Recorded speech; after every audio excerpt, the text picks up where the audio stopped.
So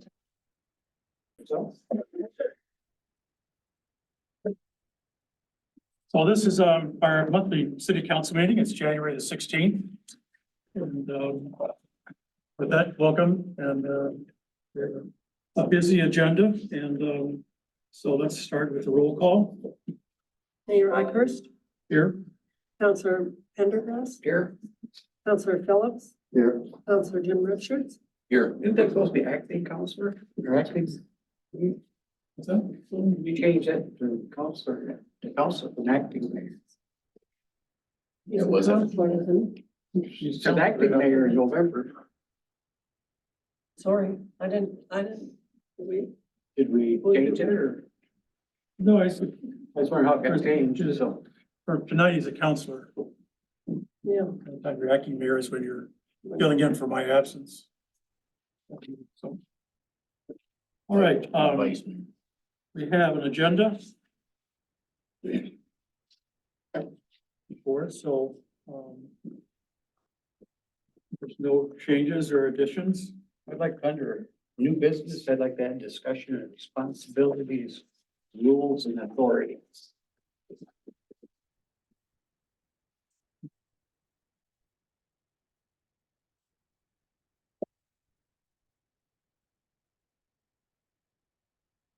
Like, it's just a little bit more for I will when we come to it.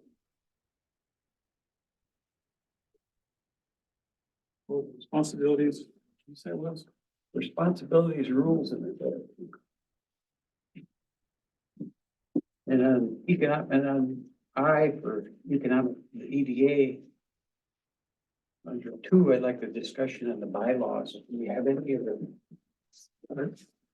Was it under both EDA? Under I and the EDA. Oh, So it'd be number two under that. bylaws? It is on our agenda for next week's meeting, but let's talk about that. For who's meeting next week? The EDA meeting. Oh,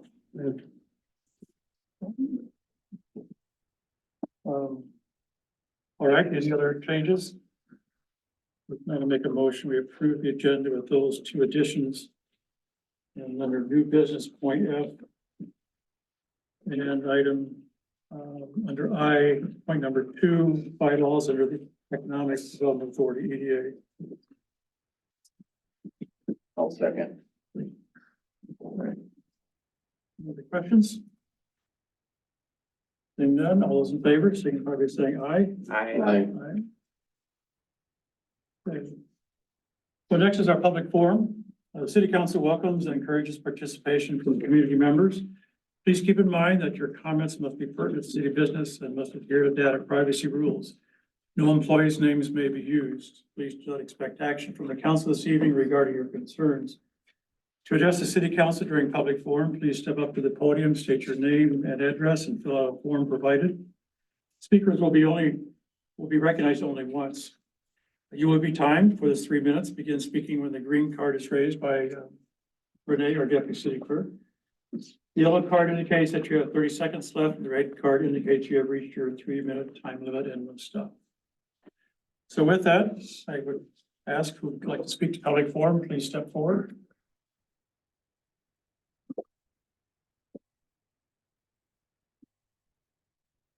Evening, Dana Bergner, 760 River Park Road, Southeast. I'm here tonight to share some information with the community I thought you might find helpful.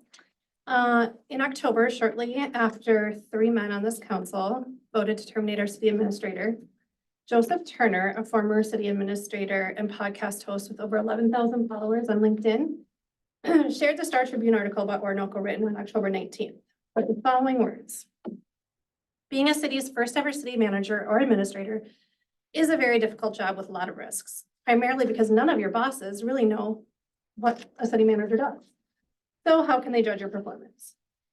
He posted that, and the post got quite a bit of attention nationwide.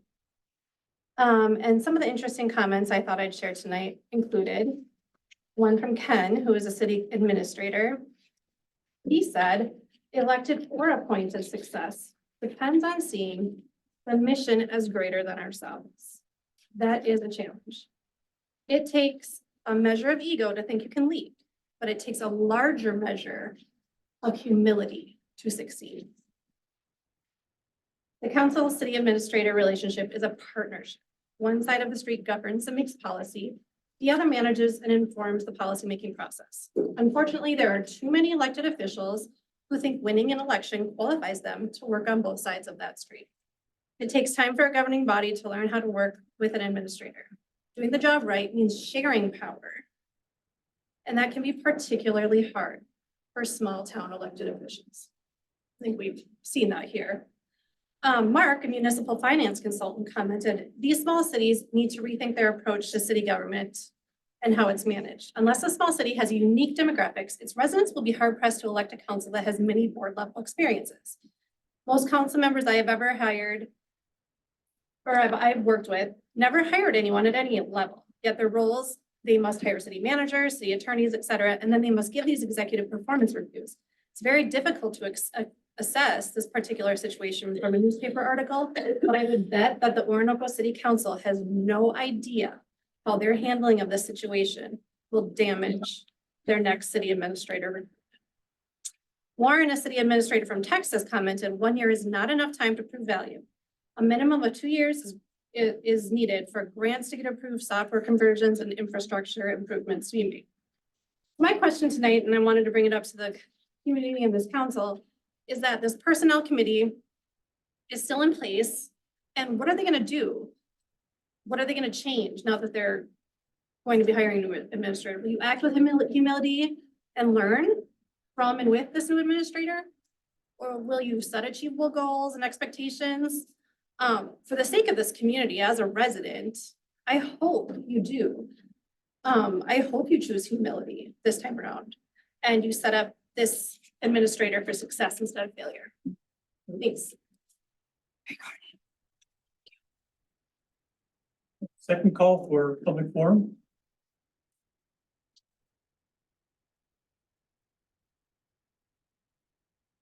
Third call for public forum. With that, we'll close the forum at 6:37.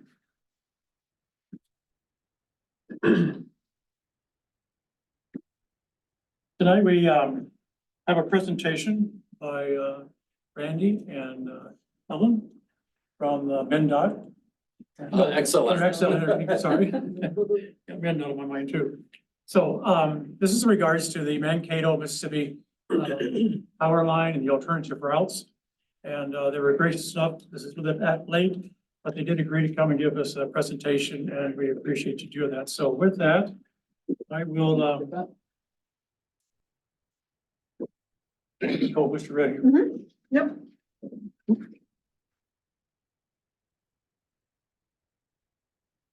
Second. Sure.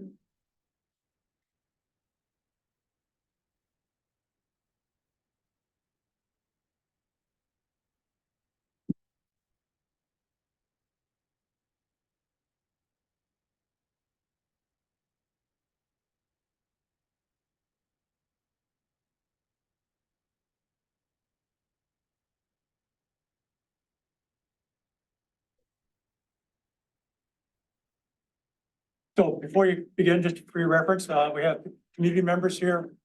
We have some people from the township as well, for both Orinoco and New Haven Township. So I'll give you a flavor for the audience that's here visiting with us tonight. So with that, please go ahead and I'll click away here.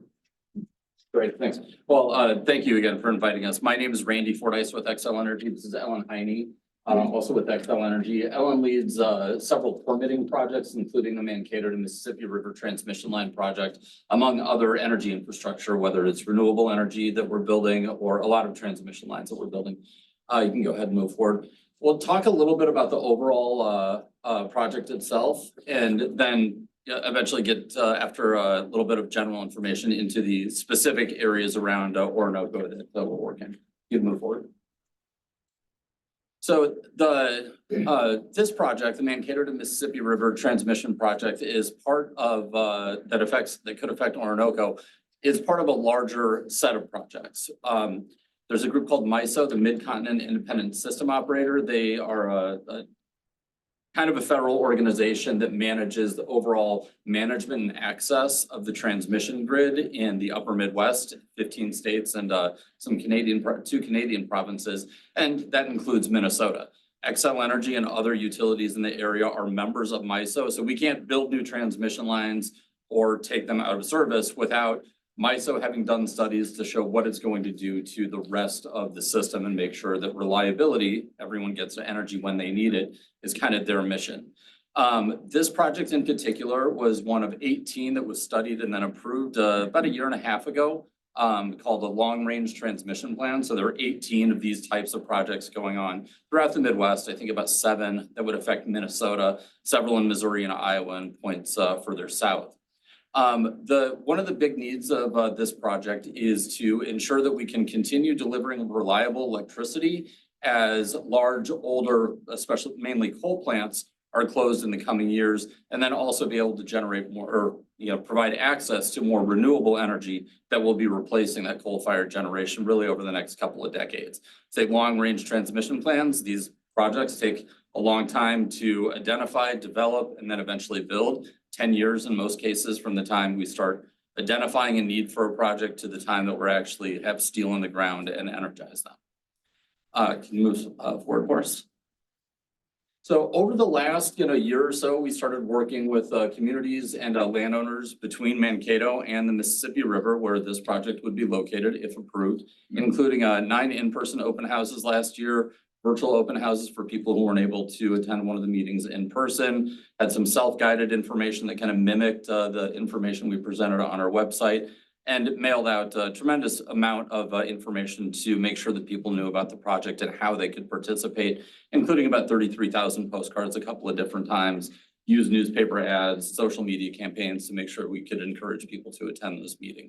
To date, we've received about 300 individual comments in writing about the impacts that some of the route options that we propose may have. Move forward, please. And this gives kind of a broad overview of the project itself, beginning at just north of Mankato at what's called the Wilmarth substation, and then moving to points near here, eventually terminating at the Mississippi River, where it will connect into other projects. A couple of notes about this map itself. You see kind of a north and south line. Minnesota law requires that we propose at least 2 options for projects of this type for high voltage transmission lines in a route permit application. That way, in the past, they would say state of preference for one after the CapEx 2020 projects, which I'm sure many of you remember. That law was actually changed. So instead of saying we prefer this route, and this is our alternate route, it's just 2 routes. Make sure that utilities can build anything that you propose, because people would see a preferred route, they'd stop paying attention, and then the alternate route would be selected, and people felt like they weren't able to participate in the process because they were on the alternate. So from about 2013 or so, I think was the legislative year where it was changed. We now just propose 2 routes, an A or B, color code them, something like that. So that's why you see kind of a north and south option. The bulk of, I guess the first 2 segments, the orange and purple up there, would be a single circuit 345 kilovolt line. That's similar to the CapEx 2020 projects. And then the green that extends over to the east, that is actually the existing CapEx 2020 line. It currently operates on one side of the poles as a 345 kilovolt, and the other side operates as 161 kilovolt. So this project will take that 161 kilovolt line, uprate it to operate at 345 kilovolt. But because of that, we need to move that 161 kilovolt line to another location as it connects into the system that really feeds areas from Rochester to the north, including areas like Orinoco. So that's kind of how we got to the point where we're proposing, or we're looking at options for a route to identify where we can place that 161 kilovolt line. So it'll be smaller than the existing CapEx lines that you see. The easement for a 345 kilovolt line is 150 feet total, 75 feet on either side. 161 kV lines are generally about 100 feet easement, so 50 feet on either side of the center of the pole. Go to the next slide. Move forward, actually, you can probably skip the segments 1 and 2. Those are further east. Happy to answer questions about them. And then one more. Segment one. Wrong way, I think. So, sorry. Where you might go to? forward then? Keep going forward. Okay.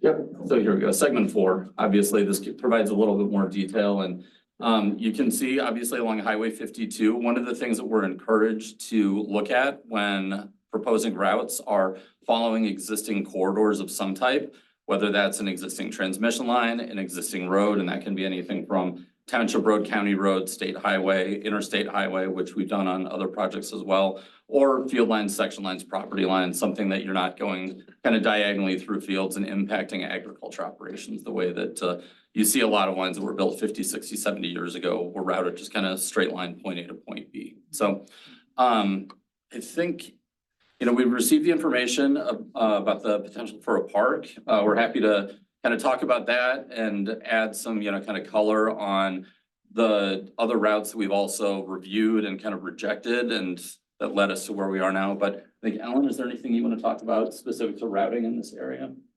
No, and I think we do have another slide. I think we added that in. We do have a slide. We did look at a number of different routing options in addition to what's shown there. That's really what we've narrowed it down to after evaluating a lot of different environmental concerns and landowner feedback and just looking at some of the places where it was really difficult to cross. So that's kind of the distillation of a number of different things that we've looked at there. And so as you can see, there's kind of a dark blue and a light blue, but really they intersect at that point at 52. So you could take either of those and combine them together. But yeah, that route up along the highway there is basically matches a lot of the routing criteria. And So you did have a slide that showed the alternate routes you looked at? Yep. There it is, yeah.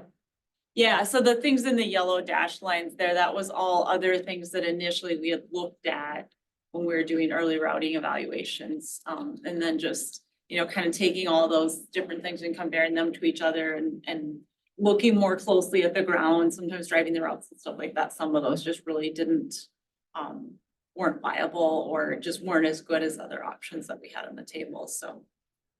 So if I may ask, removing the 160 line off of the combination 345 and 160, what's the rationale for taking the 160 off, if I understood you correctly? That's going to, it's the rationale is that we need to have another 345 kV connection going into infrastructure that sits in western Wisconsin that feeds into the rest of the transmission grid. To be able to do that, we need to move the 161 kV to a different source to connect into, and you can't really see it, but basically where those the blue lines end in that southeast corner of the map, that connects to another 161 kilovolt transmission line that then will feed into the Rochester and Points. That going to Rochester Power Plant, is that where that's going, or? Not to the power plant, just connects to, we'll either build a substation or tap into the line. The 161? Yes. Or that runs for the North Rochester sub down to the Chester substation, just northeast of Rochester. So that's what, and it's there now. We're just finding a new home for it, basically.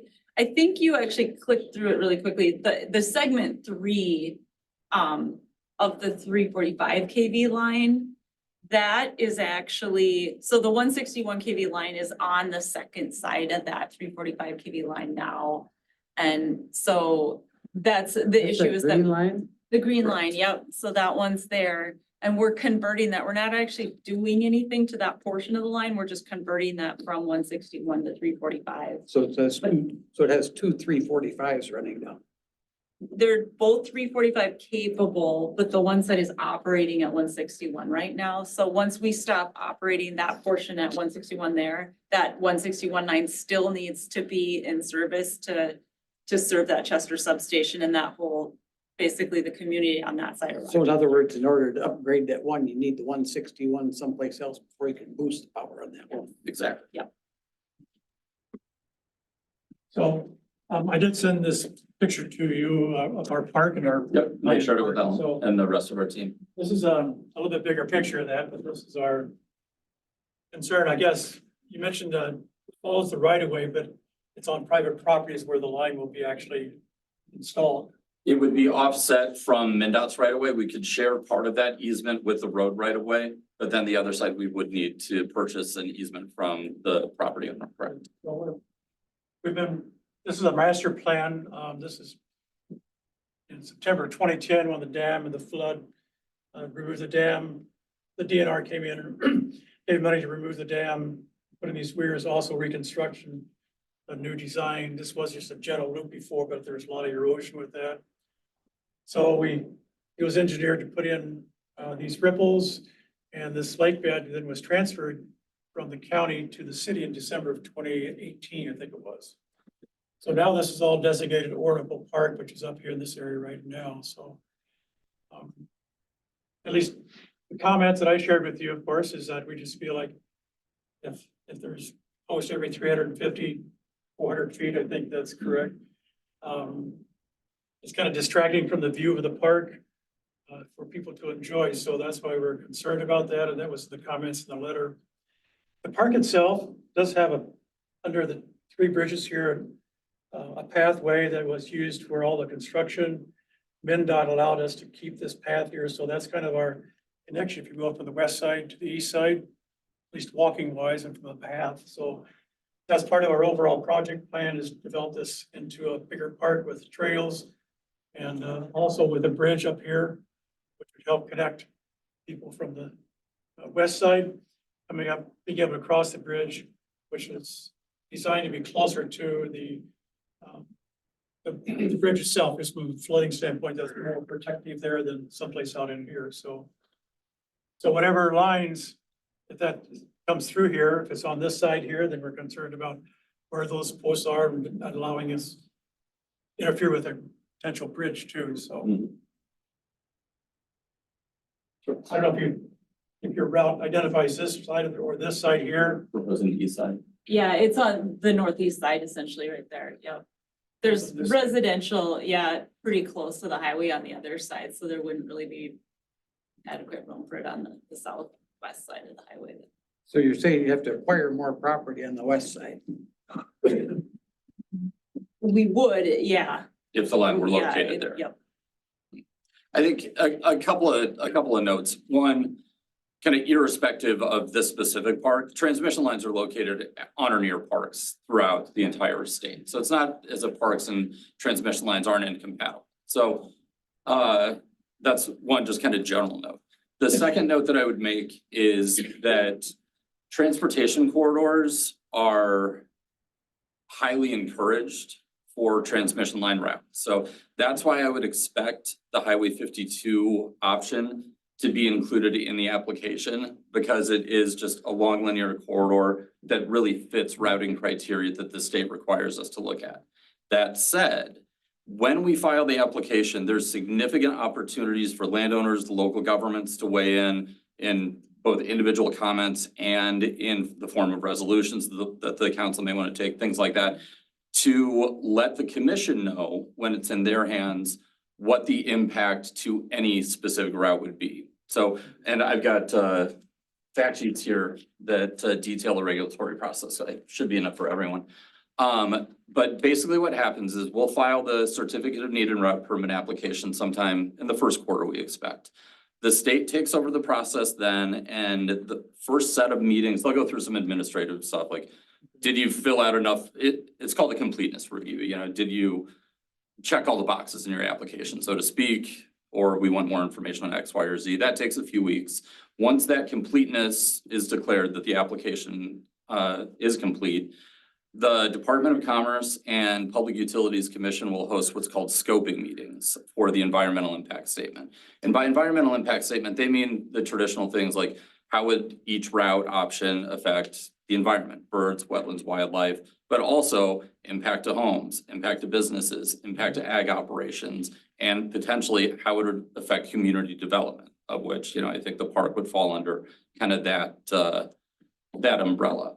So during that process, that's really where you can start to advocate for one route or another and advocate for your community. This is our plan for our community, and this would be the impact of that route. Okay. Also unique to Minnesota during that scoping process, anyone can submit individual or additional route options for the state to consider. The way I like to frame it is, if we've proposed a route along County Road A and landowners say, County Road B would be a better option for all of these reasons, they can submit that into the scoping process and the state can state will look at that as if it's a route that we proposed in an application. We've seen that several times where we've got the routes that we proposed and portions of that are actually moved on to routes that were proposed by landowners. Interesting, okay. Mhm. Well, the one thing that was a surprise to me is just understanding exactly about the 345 line, 160 coming off potential. So how wide is that easement for the 345? 150 feet. So you couldn't put in another set of structures for the 160 line? That is one of the things that we looked at and, Ellen, correct me if I'm. Yeah, we did evaluate that. It's an additional impact to those. There's so many criteria that we're looking at all at once. So, it's a variety of things. We had a challenging situation where to run parallel to that line. There's a really challenging crossing of the Zumbro River where it was really difficult to build the original line and there's not room to build the line parallel to that. So we did then look at some other alternative locations to cross the Zumbro to get away from that spot. Basically, and that's what, with that earlier picture with the different yellow dash lines, there are a number of different routes that we looked at that maybe would be viable, but distilled it down to these ones that we've got here. So at this point, just because of that, getting to that location is hard to do without a pretty big crossing of the river. And then that would also put more structures on the, adjacent to that additional, to the one that's there. So, and the alternative route also does do that. Actually, there's an existing 345 kV line that runs north-south on that west edge of that picture. So that's a consideration as well. It's paralleling that existing 345 K line on that side. I think on the further west side. Like right on the edge of the picture there, yeah. On So- that yellow line. Yeah. The yellow is a version of, it's just one of the one that's blue on there is showing where we're proposing it, and it would be right next to an existing line that's not specifically shown on there. I think you could see it if you zoomed way in, but. So if I may ask, so this line right here, if you follow the CapEx line, before you get to the Zumbro, you go south here on 18th Avenue or whatever that street is. That still could be a possible. I know you're working around the NPC dump there. I think that's the landfill, Yeah. big landfill there, so. So that yellow line is one that we had initially evaluated and we've taken it out of the proposed routes. So it's not one of the ones we're listing as our 2 route options, but it will be included in the application and we'll explain, show some of the information about what we looked at and why we eliminated that one.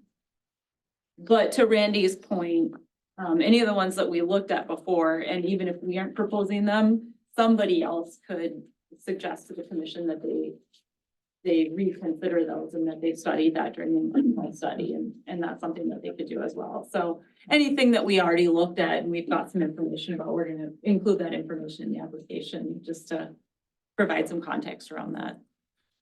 So this 161 that's being fed towards Rochester, is that because they eliminated the coal plant there a few years back? No. It's an existing 161 kV line. I think one of the reasons for originally building a 161 was reliability because they knew they were going to close that coal plant, but not the sole reason. Right, but you're adding a 161 that's going to help feed Rochester, correct? It's going to a Rochester substation Correct. off of here. That's correct. And But going back to the, is that because Rochester has closed that plant? it's not a direct reason why the 161 wasn't built solely because the coal plant was closed. You'd have to talk to Rochester Public Utilities about the specific reasons, but I remember being involved in the CapEx projects. Being able to close the coal plant was one of the benefits that they were going to get with an additional 161 kV line. That was then. Yes. Well, I just, when you sent this slide to me, that just, from my personal view, I guess, just the idea of following the CapEx line. And this route here is versus buying all of this property here versus the cost of going across the river, seems like this would be an advantage to follow the CapEx line, but. Yeah, one of the issues with following a line, paralleling a line the size of a 345 kV line, we're working on other 345 projects where we have the same exact situation. With the road, we're able to share the easement on one side with the road authority, whether it's a township road, a county road, with the transmission lines. Because of construction and maintenance issues, they have to be separate right of ways. So whereas with a road, we're able to kind of overhang that right of way with the easement on one side and then reduce the amount of private property that's impacted. Because of the way that power lines operate, we need to have them on separate easements. So there'd be the 150-foot easement for the CapEx project. And then at the edge of that 150 feet, the 100-foot easement for a 161 kV line. So it's, you know, we can't put the poles directly next to each other. They have to be outside of the easement. And one of the considerations with that alignment as well is that there are a few homes or farmsteads that are pretty close to that CapEx line. So there isn't room to put another line next to that because they're already that close. So there's a lot of those factors all taken together that we looked at in evaluating. So with this power line coming through the middle of Orinoco, what's the concern from the safety in a populated area that's going through as far as safety or fire hazards, or is that a consideration that we need to be concerned about? I wouldn't think so. Those are some questions that are addressed in the environmental impact statement so that they're looked at specifically from a operational and, you know, fire hazard or anything like that, operate very safely. I mean, there's a possibility that a tornado could knock something down, but then the line would be discharged. So you're not thinking about a live power line, like if a distribution line happens to get blown off and lands on a roof or something like that, that could potentially spark a fire. Electric and magnetic fields are something that people always ask about. It's been studied for decades and there's never been a causative effect from living near a power line and having adverse health effects. We've got a fact sheet on our website that discusses it and links to American Cancer Society, World Health Organization, some independent research because, you know, it's such a sensitive issue. We want people to, you know, take it from the experts, not just from, you know, utilities. There's a power line that crosses Interstate 90, about 4 miles or maybe 5 miles this side of Dexter. And I know the power lines have fried all of the trees underneath it along the interchange there.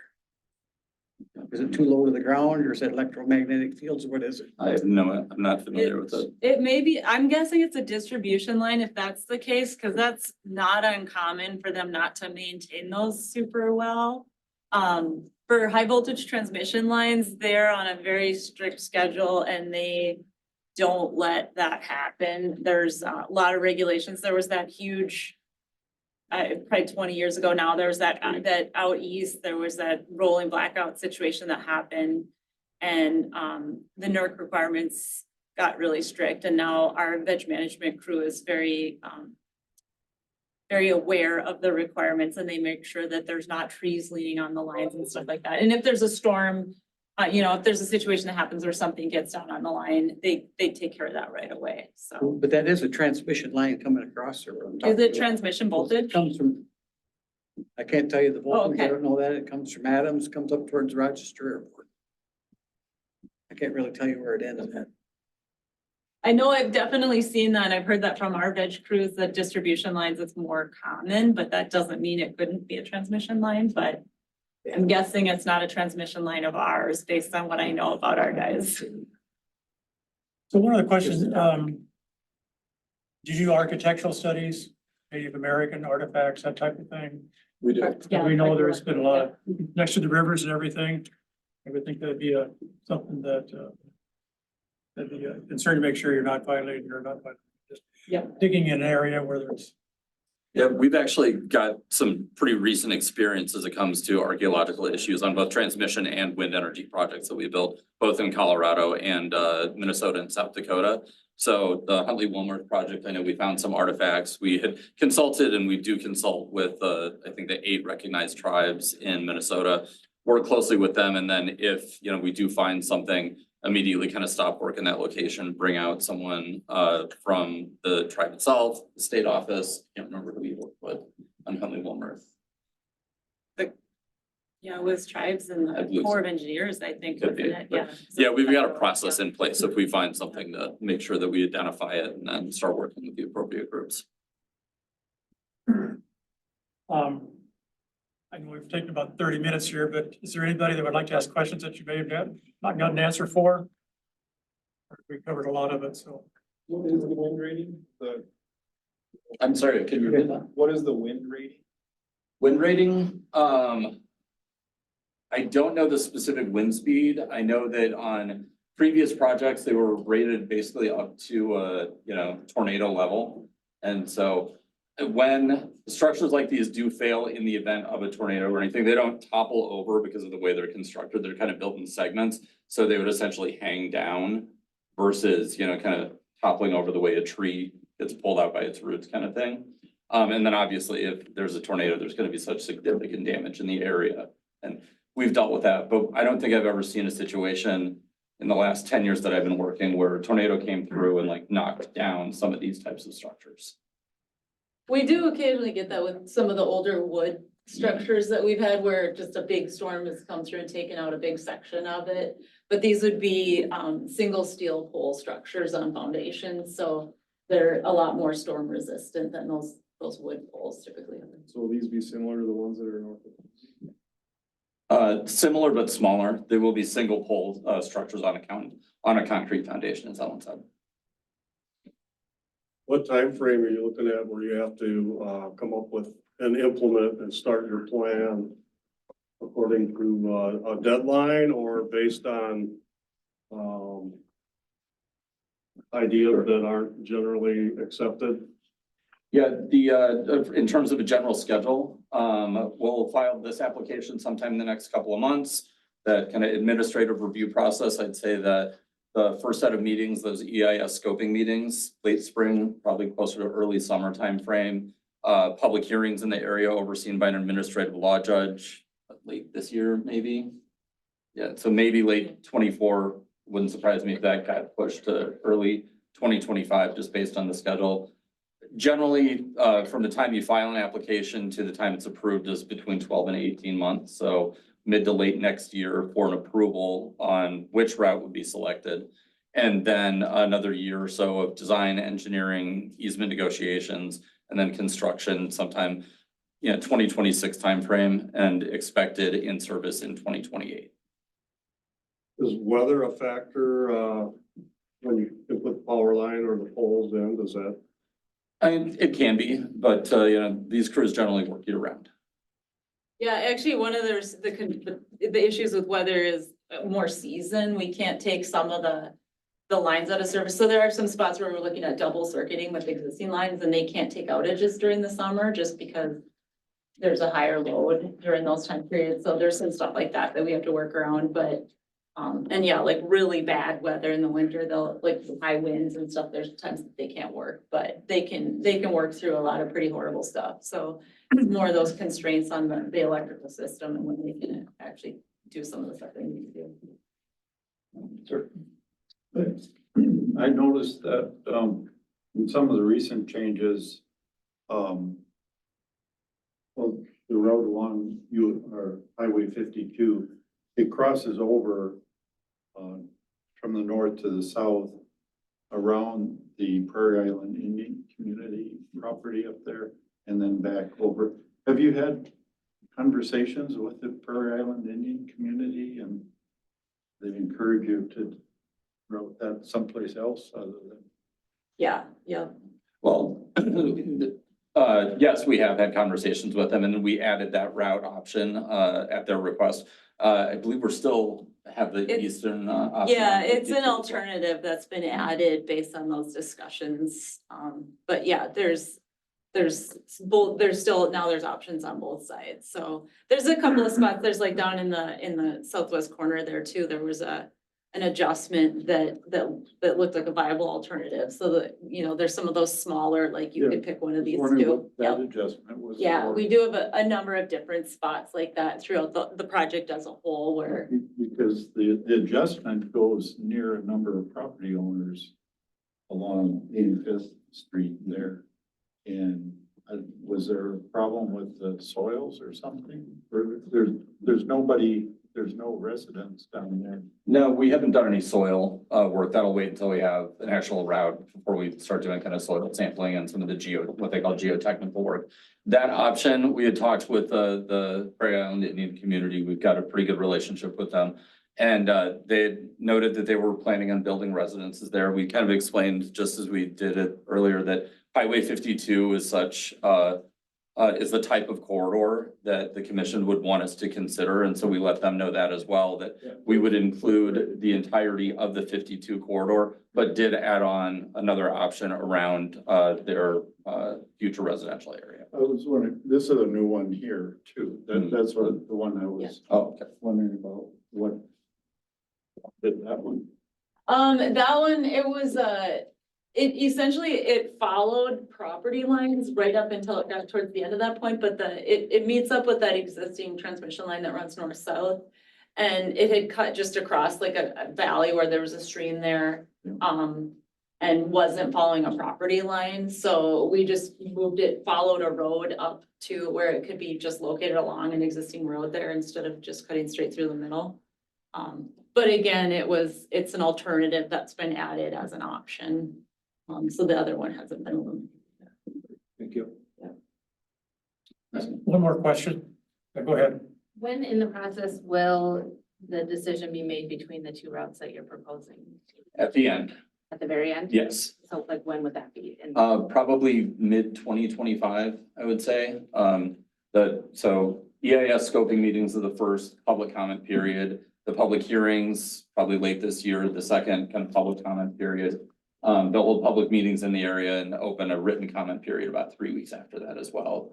And then the administrative law judge takes all of the information, the application, every comment submitted by, at those public meetings, but also state agencies, other kind of general stakeholders that participate in these kind of things. The judge makes a report and recommendation, delivers that to the Public Utilities Commission, which they then review and hold a deliberation and hearing and make a decision on if the route's needed and if so, where it should go. Or if a line is needed and if so, which route should it go? You say you need approval of two routes, correct? No, we need to propose two routes You need and then to approval propose for two one. routes, and you're gonna get approval, seeking approval for one of them. Correct. But we have to be able to build anything that we propose. So that's why in those two routes, they both have to be viable routes, not one, we can't really weigh one or push a weight onto one or the other. Well, Randy and Ellen, thank you very much for coming and sharing the insight with us. I think we all learned a lot about it as well as the process. I think that's more important that there is a process. Yes, absolutely. And it can be a little wonky to kind of wade through. This fact sheet kind of covers, hopefully at a layman's level on how, when things happen and how to participate. I'll leave these on the back table for. Okay, great. You got another question here. Just a real brief question. Where can I review these routes? MMRTproject.com. We got some of those we can have now. Yeah. Yeah. Yeah. absolutely. And if for whatever reason these all run out, we do have these on that project website as well. So as well as a number of other fact Yes. sheets there. So you guys can always go there and get as many copies as you want that way. But Randy brought it pretty good. Yeah. Thank you. Thanks a lot. Thanks, everyone. Welcome. Thank you very much. Somebody out there. Basically. So he doesn't have one for the meeting, but.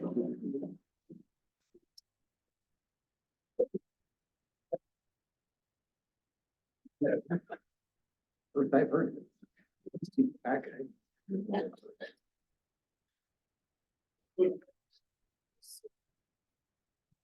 All right, we'll continue on. I don't see Adam here from the sheriff department, so we're water and sewer. Joe, you want to give us a quick overview? There wasn't anything in our packet, so. Right, We did have a construction coordination meeting at the wastewater treatment facility today, or about the wastewater treatment facility today. Basically, the contractor continues with the commissioning and clean water startup of the facility, wastewater treatment facility. And they're getting pretty close to near done with that project. Obviously, a lot of other related electrical work continues as well and has over the last month. But over the next 2 weeks, that electrical work should wrap up at least until we get into the actual startup in March.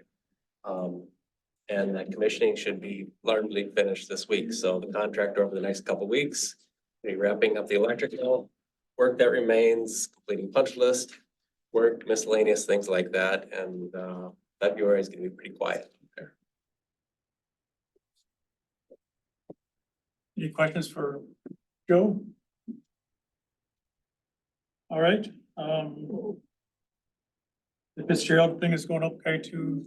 Yeah, this kind of the same goes with that. Fitzgerald, with this cold weather, really wrapped up work probably this week.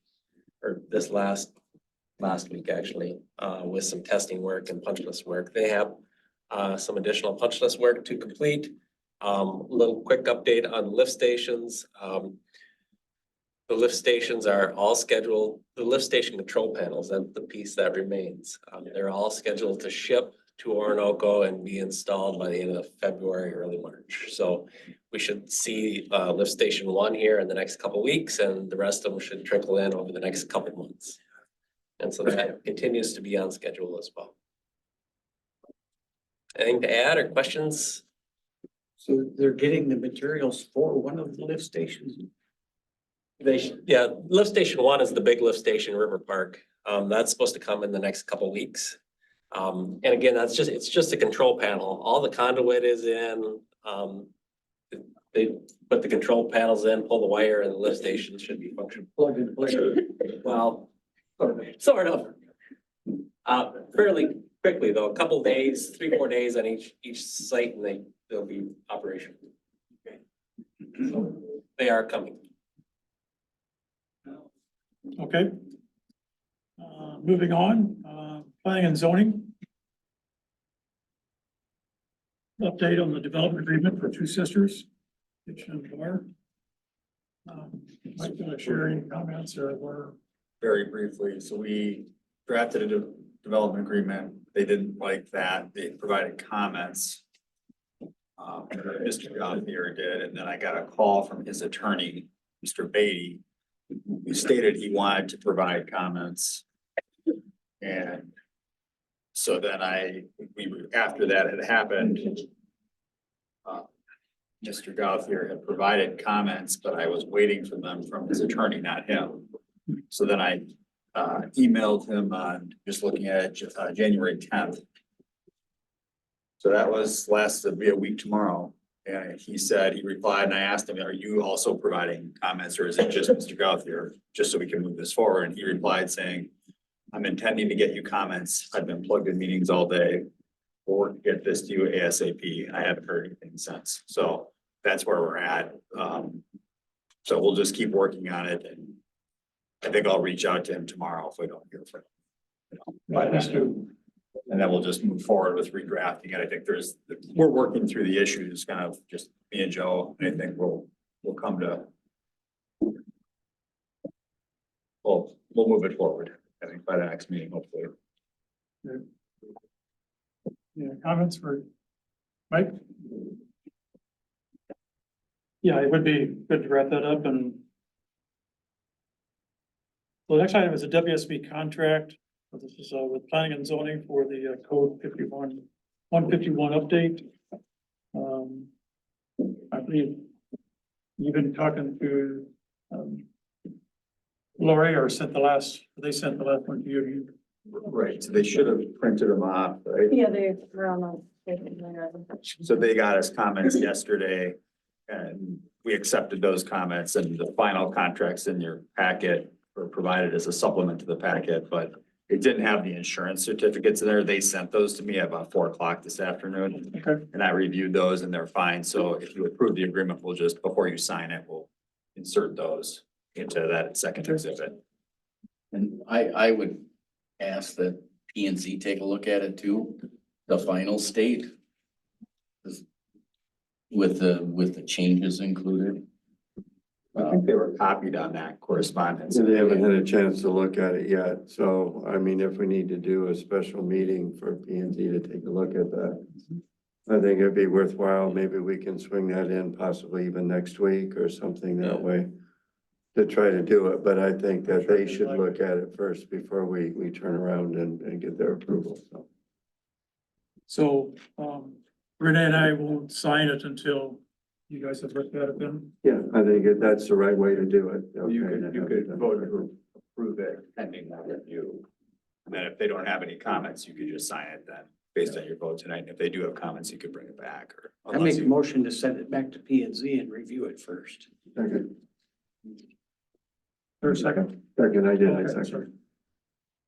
Yeah, that'd be great, just to keep that moving, I'm sure. Yeah. Speed wants to get going, so.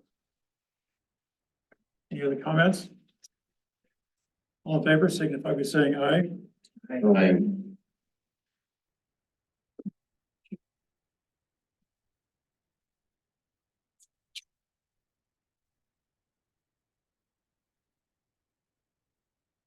All right.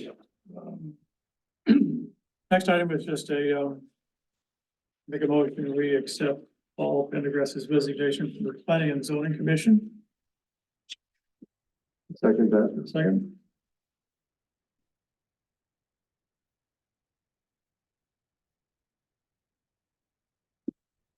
Thanks for being on the commission for a little while.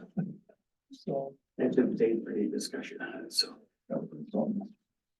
All in favor, signify by saying aye. Aye. Opposed? Abstained, that's fine. Next item is a building inspector agreement. There's a memo from Renee in your packet, kind of explaining where we're at now. So, I think it's just a matter of we did look at and getting proposals from Olmsted County Planning Department, also from another MN spec, MN SPECT spec. So right now we're still researching those.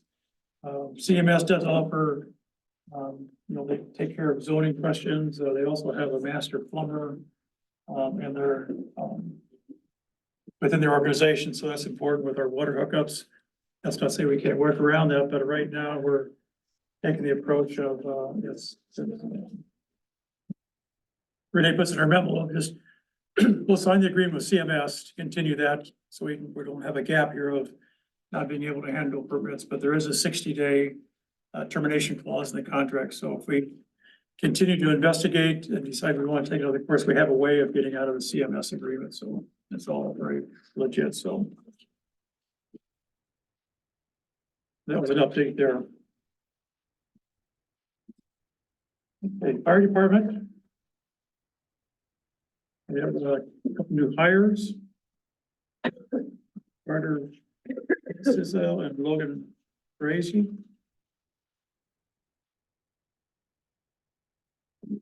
Motion to accept those. I make a motion to accept Carter Sissel and Logan Gracie to the fire department. I second that. Any comments? Seeing none, all in favor, signify by saying aye. Aye. Next item is a proposal from Dan and that was in our packet last Thursday afternoon. You guys had a chance to look at that. So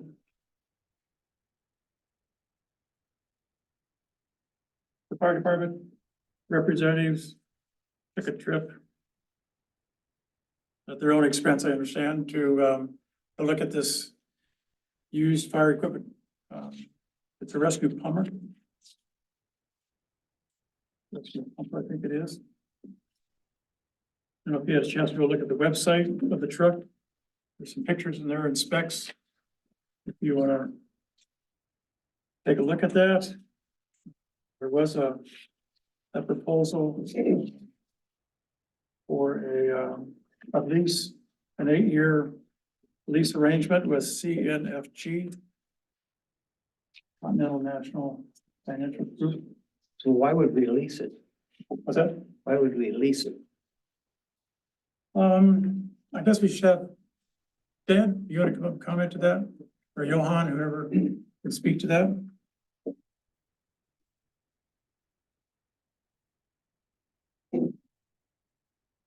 So for the November meeting, when we got approval to pursue, the one engine, we had kind of said, there's multiple ways to finance and the city can do bonds, they can use cash, they could lease. And so we didn't want to dictate what the city, but we gave them options. And so, since that November meeting, hopefully you had some discussion. So Johan just included a leasing option to say, hey, I think there was a concern about having money come out this year. So this would be a way to defer the payment till January of, 25 for that first one. So this was just an option for you. It's kind of, again, the city, the last time our new truck, they did a 10-year lease and they paid it off early. But you got some public safety funds you could use to. Well, that's always, that was where my next question was going is. This was all done on that note in November, because there was a $69,000 $79,000 grant. Well, it's a public safety money that you can use. But here it's saying zero down. And I guess I'm not tickled at that price. We get $79,000 for apparatus. Use that to reduce that even further. Right, again, we didn't want to dictate, so when I approached this group and another group called Rev Financial Services, I said, no money down and give me the longest term that you can give us. And I don't want the payments to start until 2025, because we don't want to impact our budget in 2024, right? This was discussion that we had a couple months ago. So CNFG came back with, they could get it to 8 years, because of the improvements that we're gonna, equipment that we're gonna put on the truck. They could get it to 8 years with a 10-year-old truck. Rev Financial Services came back. I did not get this to the packet because it came back late. But they could only do 5 years on it. With zero down, again, with the payment starting in 2025. So there's, again, there are options. There's options. So you could use some of that money and then again, still have a loan or a bond or a lease, for others. So, how the city chooses to pay for it. We're just trying to give you some of the flexibility and some of the options. I think that's, I think that's important. I think the lease, and we've had a little this time today to talk to our financial planner and city's financial planner, and he thinks the possibility of a lease is legit versus looking at a 10-year loan. There's not that much difference because you're paying a lot of insurance with that bank loan. So there are other possibilities of leasing that are less rate, and you can get 8, 9, and 10 years lease arrangements. Just from a couple telephone calls and emails, so we haven't really finalized anything, but we're also looking at Minnesota Rural Water Association. Is another possibility of loan, but it's with our high median income of 153,000, it's a little more challenging to get that loan. So that's kind of probably not the most feasible way to do it because of our situation here in the city itself. So, but if you look at a 10-year lease or a 9-year lease, you're really not much difference in taking a loan out at a lower percent, but you're paying for a lot of insurance for that loan as well. So I guess, and I think the people I've talked to so far that's very typical. You can go for an annual payment, starting in 2025. And for, like you said in your thing, 8 years. Current, I think it's better finding the best lease rate out there, so. Well, the problem with when you lease it, you have no equity in the end. You still have it, the vehicle itself. No, you don't. You have no equity. You gotta turn it back. The lease is over. No. No, not in this case. No, Not in this case, It's actually. not a typical So it's a automobile. so it's a lease. purchase. Is it a purchase or is it a lease? Purchase, it's a lease, purchase lease contract. That's how I've heard it. Yeah, yeah, so I mean, that we leased the other truck for 10 years, and after like 4 or 5 years, they paid it off, and so we own it. So it's not like a car lease where you have to give it back. So the city paid it off after the lease, had to purchase it after the lease, correct? No, they actually paid it off early. So with the lease These are lease payments they payments. paid, so it's a lease to own? Is that? Yeah. Yeah, so it Okay. was, so the last truck was 3 years of payments, after, I wanna say it's like 4 or 5 payments. The city realized they had funds, they paid it off, and then they owned it early. So it's your flexibility, you could go the whole time. And so we just gave you one option. You're right, you've done some research, so So they it's bought. kind of. So they what, Jim? So. Play devil's advocate here. So the vehicle's got 68,000 miles on it. The new engine. And the fire engine we have now has got how many miles on it? Less than 10,000? Yeah. So what's the plan to sell it then? I should say, what is your plan? So the current one that we're replacing is 30 years old. I mean, that one, we're gonna try, go through the brokers, we're gonna do our best to sell. We're setting our bar low that, it's a 1991, stick shift manual truck. Maybe we get 10 grand for it, maybe. So we're not counting on that. Any money we get could be used for a payment, could be used for equipment. So it's low demand. Someone might want it. Johan even heard somebody said, hey, you should just like take the back off of it, since it has so low miles, and somebody would want it for the chassis, the international chassis of it. But again, that's not we're gonna try and get rid of it. Just a little asterisk. So where do you, until you sell it, where are you trying to store it at? Good question. Public Works is not available. Yeah, I mean, you could, There's just no your room old there. truck, drain the water out of the pump, and that could sit outside then. Yep. Once the water's out of it. So I guess. So the expiration date, I'm assuming that's flexible, is January 23rd. Oh, and that was just the lease quote, yeah. Yeah, So that can be extended, whatever we decide Yeah, here, so. like any bank, rates change daily, so it could go up or down. You've done your research, you might want to go to somebody different, so, yeah. So.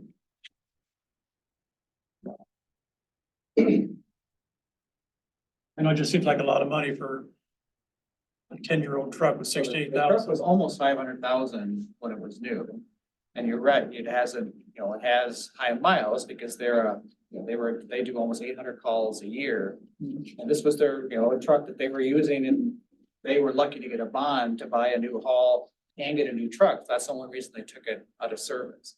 In 2019, it got a brand new motor because it had, the previous motor was a known defect. So for us, that drives 500 miles a year, 1,000 miles. I mean, this truck's gonna last, from a motor standpoint, it's gonna last forever. It sounds like your fire safety expert. Yeah, so that was, so we went down there, they looked at it, they said, yep, it's a great average, used truck. And with a few repairs we're gonna make, put a pump heater on it, some of the things that we saw, it'll be a, good truck, and it's gonna last 15, 20 years.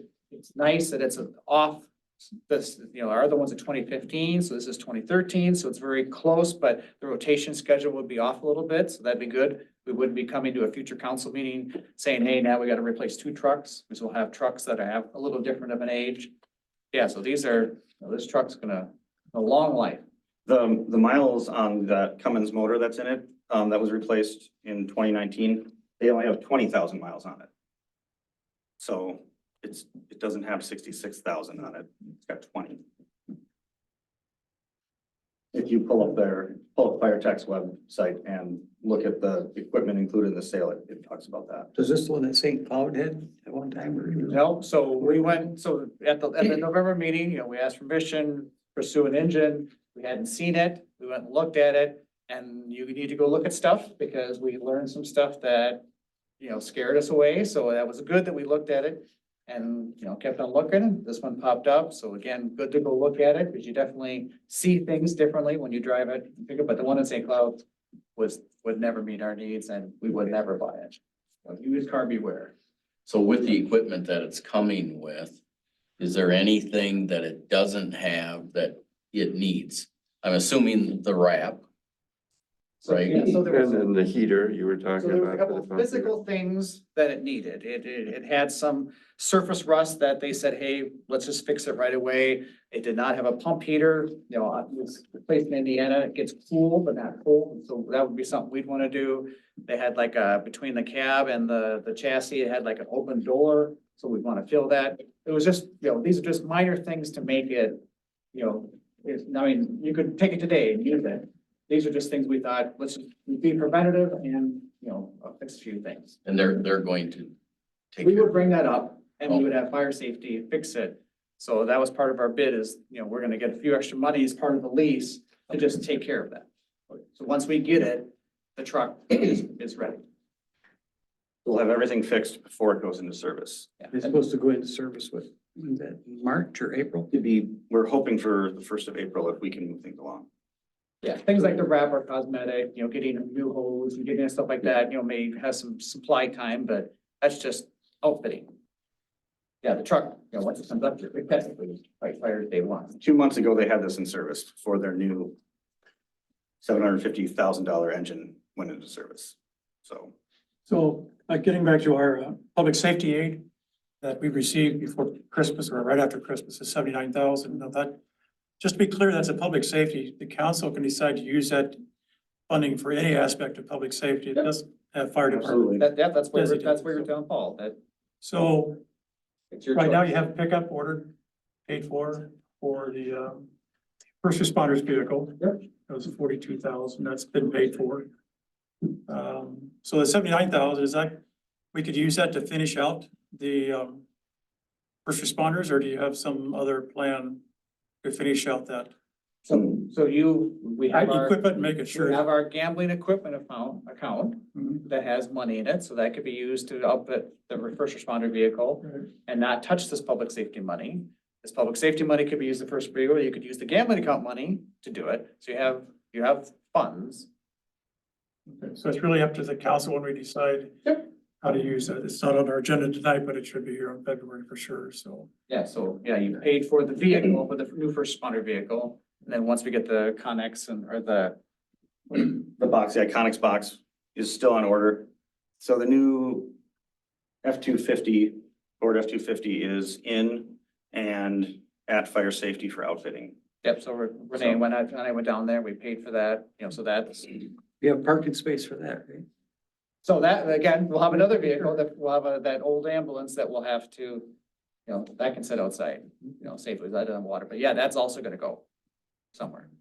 So when is that scheduled to be completed? We're thinking next First responders? month, 6 weeks? Hopefully by the end of February. Yeah. It's dependent on when that Iconics box shows up. Does that need to be winterized too, the ambulance? No. That's sitting outside? There's no water in that. Not the one. So this truck was if you can look at the memo, this truck, our budget was 350 plus the Relief Association was gonna put 50 in and the city was gonna put another 50 in to outfit this truck. This one that we found was $300,000. So nice and below our limit. When fire safety went through it, they're still getting us the final numbers, but it would be about $30,000 with that pump heater and other things that need to go into it, plus the wrap. So we'd be at about 340. So that's why I asked for the loan at 340 to fund all of that. And again, you can make the decision on how you want to fund it, from what monies, you know, and what lease you want to choose. Well, yeah, I think that's kind of where it's at. I think we, as a council, need to come back with a little bit better financial planning of what we can, with the different options, I guess, for the council to look at. So I would like to. So we would like to move forward with this as we got approval to move forward with it in November. We need to tell this fire department that we'd be purchasing it from, that we need to send them something to say that, yes, we will take the truck. Otherwise, they'll keep it on the open market and try to sell it. obviously as is. I understand, you've given us 2 days to think about this new plan or the new truck. What was done in November, in my mind, was here's a picture, here's the motion, the truck went away, and the motion goes away. That's how I looked at what that decision was, because it said for that fire engine, it didn't say any fire engine. It did not say that. It did actually. We had said we had requested funding toward the engine. And here was, we gave 3 options and we were leading toward the one, but we had wording that said that, if that didn't work out, we'd like, permission. So I understand that we were looking for a vehicle. So this, again, we don't think we're really actually re-asking. It's just more of, okay, here's a better one that we found based on the previous motion. Yes. So how much do you need to hold it? What's their minimum? Yes. I think just we a don't- letter that's a just a letter commitment. saying- They just asked A for letter a of intent. letterhead saying, Yep. letter of intent, that we would like to move forward with, so which is what we're asking for. Yep. So Ryland, just to make a point on what you said. In November, if you read the executive summary, I just want to read this so everybody's aware. The Orinoco Fire Department is requesting the Orinoco City Council to approve and finance the purchase of a used fire engine with a budget of $350,000 plus $50,000 in tools outfitting, with the Orinoco Fire Relief Association donating another $50,000 for tools outfitting. We would like to pursue the 2016 Smeo Sirius engine, but if it is unavailable, here's the part that is the big deal, then approval to purchase another comparable apparatus. So that was our We left it understanding, open. because we hadn't even seen this vehicle yet. The 2016 that ended up not being It good. was just a picture is all we had looked at. That's all you'd looked at, yes. Whereas here we're a little different. We've actually kind of looked at it and vetted it, and we know, especially with fire safety looking at it, that, this is the one we want to pursue. And my comment was relative to the actual motion that was made. The motion was made to purchase that fire engine. Can someone pull up the minutes? Because I don't think it was specific to that fire engine. Well, you didn't identify a fire engine, but you said that. Yeah, I make a motion. I make a motion that we go ahead and pursue this one. Minutes reference that in some.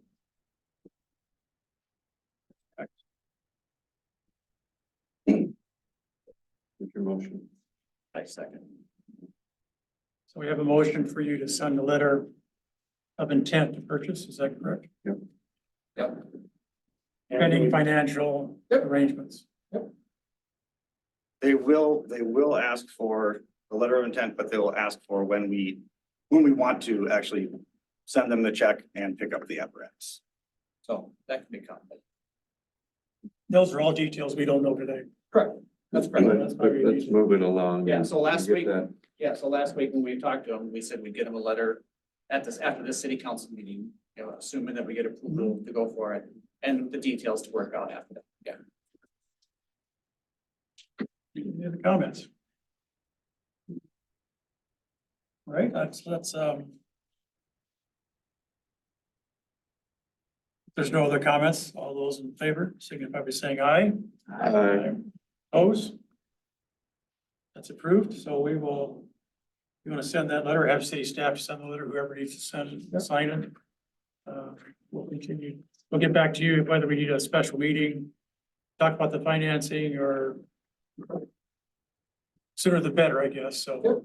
That'd be great. Yep. Look at our options, work with our financial planner and come back with a proposal.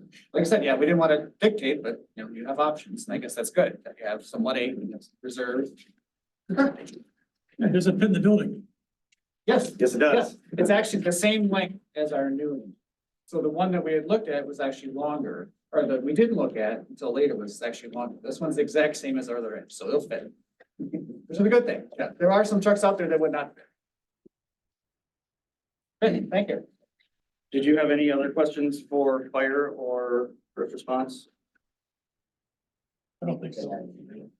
That's all we had on the agenda, so. Excellent. Thank you.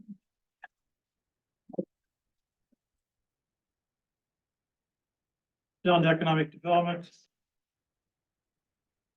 So there is in your packet, a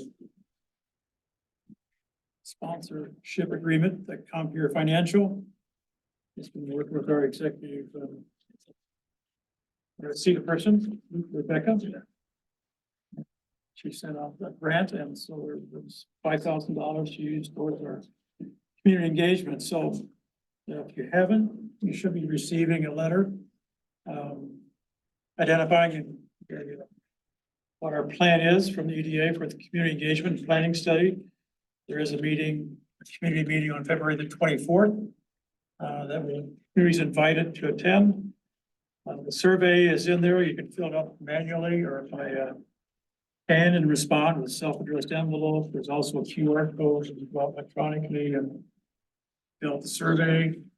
It's a rather long survey, but it's a lot of good information, covers a lot of areas that Age Friendly also talks about, P&Z talks about, or will talk about. So there's a lot of good information that will be gained out of that survey. It's a Google type survey that all the survey responses are all sent to Google. They will do an analysis, put together a report and send back to us what the survey tells us. So the $5,000 is, there was 606 letters. Postage is about $600. But all the expenses will all be taken care of by this $5,000 grant. So it's really a very in-depth information used for comprehensive planning. And, a lot of good gathering information. The meeting on the 24th is our normal EDA night. So we will have a continuation of gathering input with posted 2x3 foot post-its on the different subjects. People can go up and put ideas on them, that type of thing, document so that it will be documented. And so I think there's going to be a lot of great information coming from that. Any questions about that?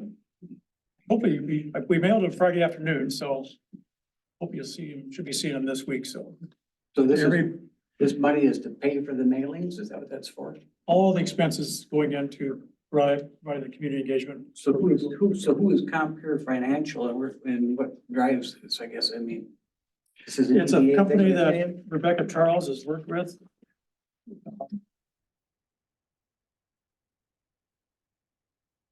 I'm not sure if they're Southeast Minnesota where it's at. It's on other. Somebody else he's worked with. In Wisconsin. Wisconsin. So is she recommending this?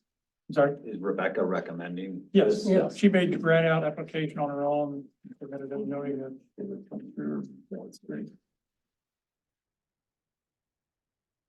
And they've used these people with other community engagement processes, like in other cities that they've seen us been using this for. I've seen them advertise and support sponsoring different CETA events over the years, so. Yeah, I think it's fine. I just didn't know.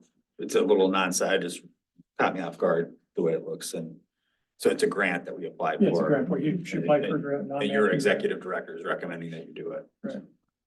Yeah, it's pretty straightforward, so. And I think that's just another advantage of having a CETA representative in EDA. I think there's gonna be a lot more opportunities for us to take advantage of funding for the city. I see there's a Compeer Financial out by the airport. Is this, must be all the same thing then, right? Could be, you know. I don't know. I think you're right, though. There's ability to be a. One of them building up there along the highway right there. So I make a motion, we approve the sponsorship agreement. Second. Any other comments? Seeing none, all those in favor, signify by saying aye. Aye. Opposed? That's approved. You're asking about the bylaws and Rebecca's been working on those and she'll bring those to our EDA meeting next Tuesday, and we'll probably have Mike take a look at them. I reviewed them, yeah. Are you? She sent she said a quick review because it was urgent, so I didn't Okay, pour through them, but I did read them, compared them to other bylaws I had seen and sent her an email about it. And I just told her to make sure that they don't conflict with the enabling resolution. You have to have an EDA enabling resolution, just make sure that those match. Right. And a lot of that is though, choices, you know, there's not one legal way to do it. I mean, there's multiple legal ways to do it, so I think they look fine. On a quick review, urgent quick review, drop what I'm doing and review it. That's that level. If you want me to look at it deeper, I can do that. Can I get a copy of the enabling resolution? We'll probably talk about it. I haven't seen it yet. She hasn't sent the packet out yet, so. So that's not agreed upon either then, right? You must have that. No, You yeah. couldn't have an EDA without it, so. Oh, you have an EDA. which one you talking The about? enabling resolution, when it makes it function. Oh, yeah, that's done last Last year. August, September, something like that, so. You want me to get you a copy of it? Yeah, just like a copy of it, just to come through it. Understand it. Yep, that's fine. Okay, Sure. anything else on EDA? Oh, just briefly, Marcia Krieger, who resigned back in, October. We're be going through, we're going to do it in January, but we'll do it in February now, because it just got kind of away from us with the holidays, so we'll go through and post, people that want to apply for it, for applications, and then we'll do some interviews on February the 19th, which is a Monday night before the 20th. And then we'll go through that process of appointing Marcia's replacement for the EDA as the resident portion of it. So there'll be some emails coming out and I'm posting on our website, Facebook page for those people that want them. There's a time frame that we put on those announcements too, so.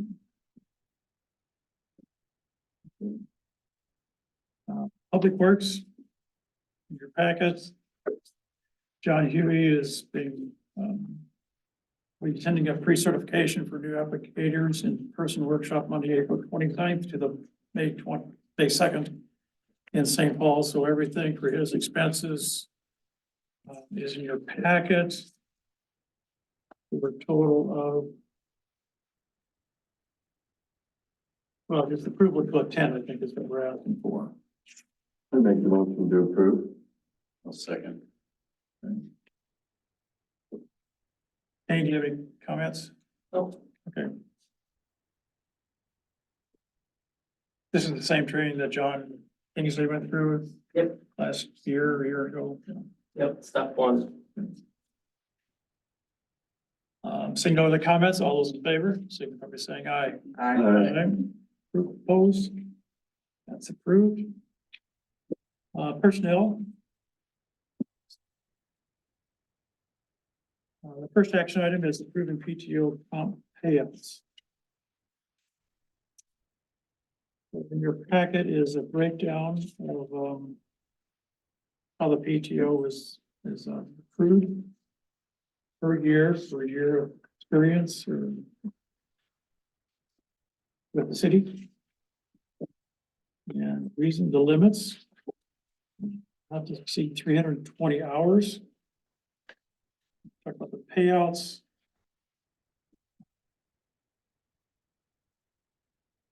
Plan to do that at the first pay period of December.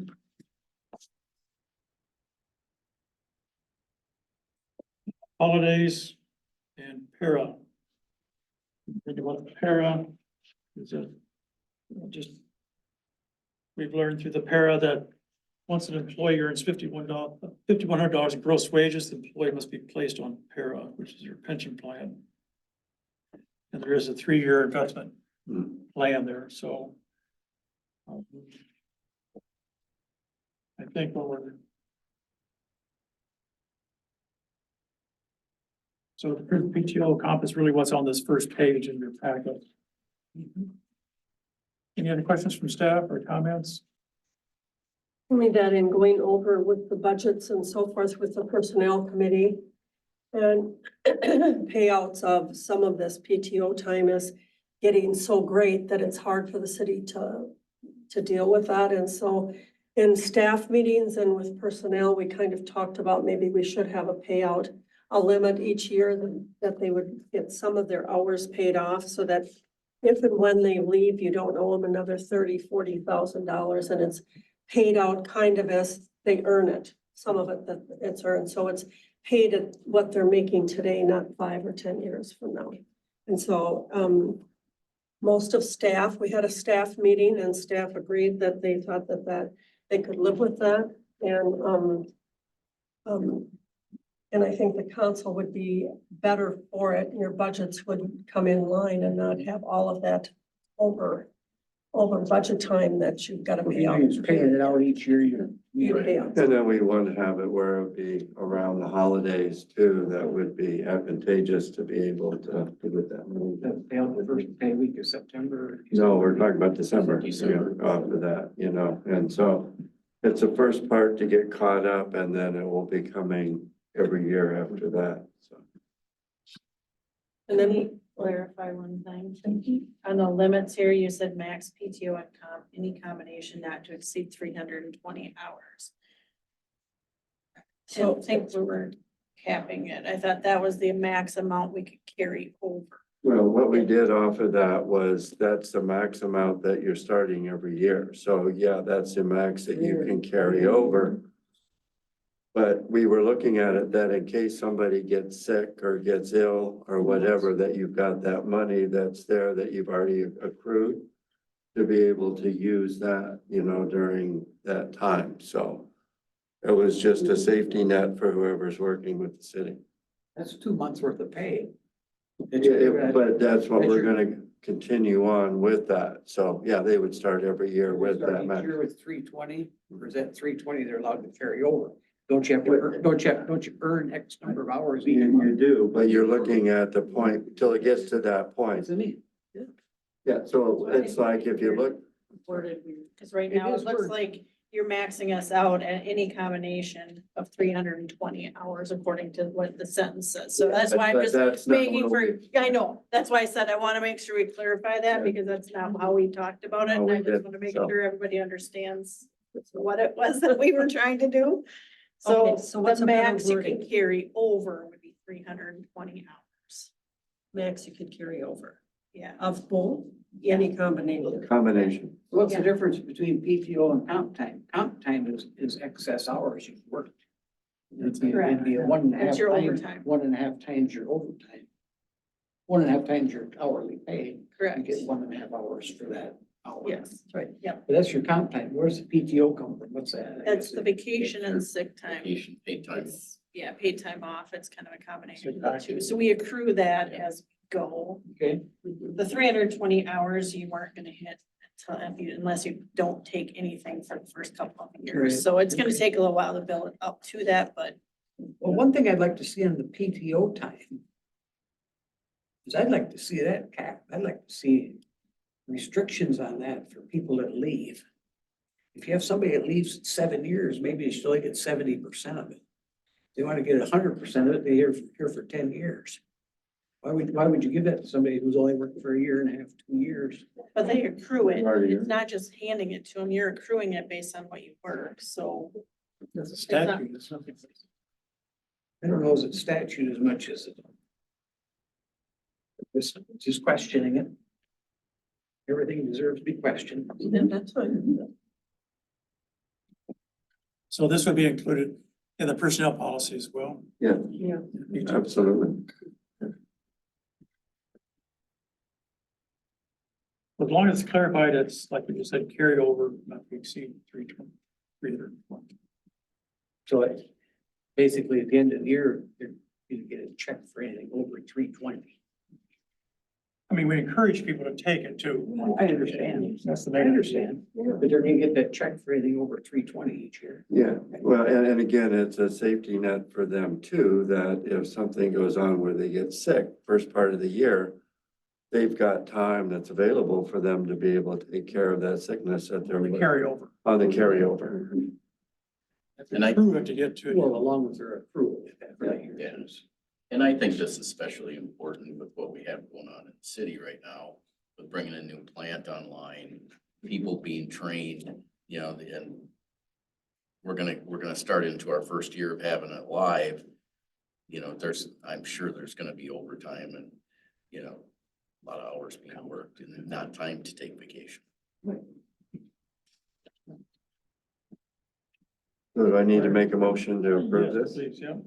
Okay, I'll make a motion to approve this. Second.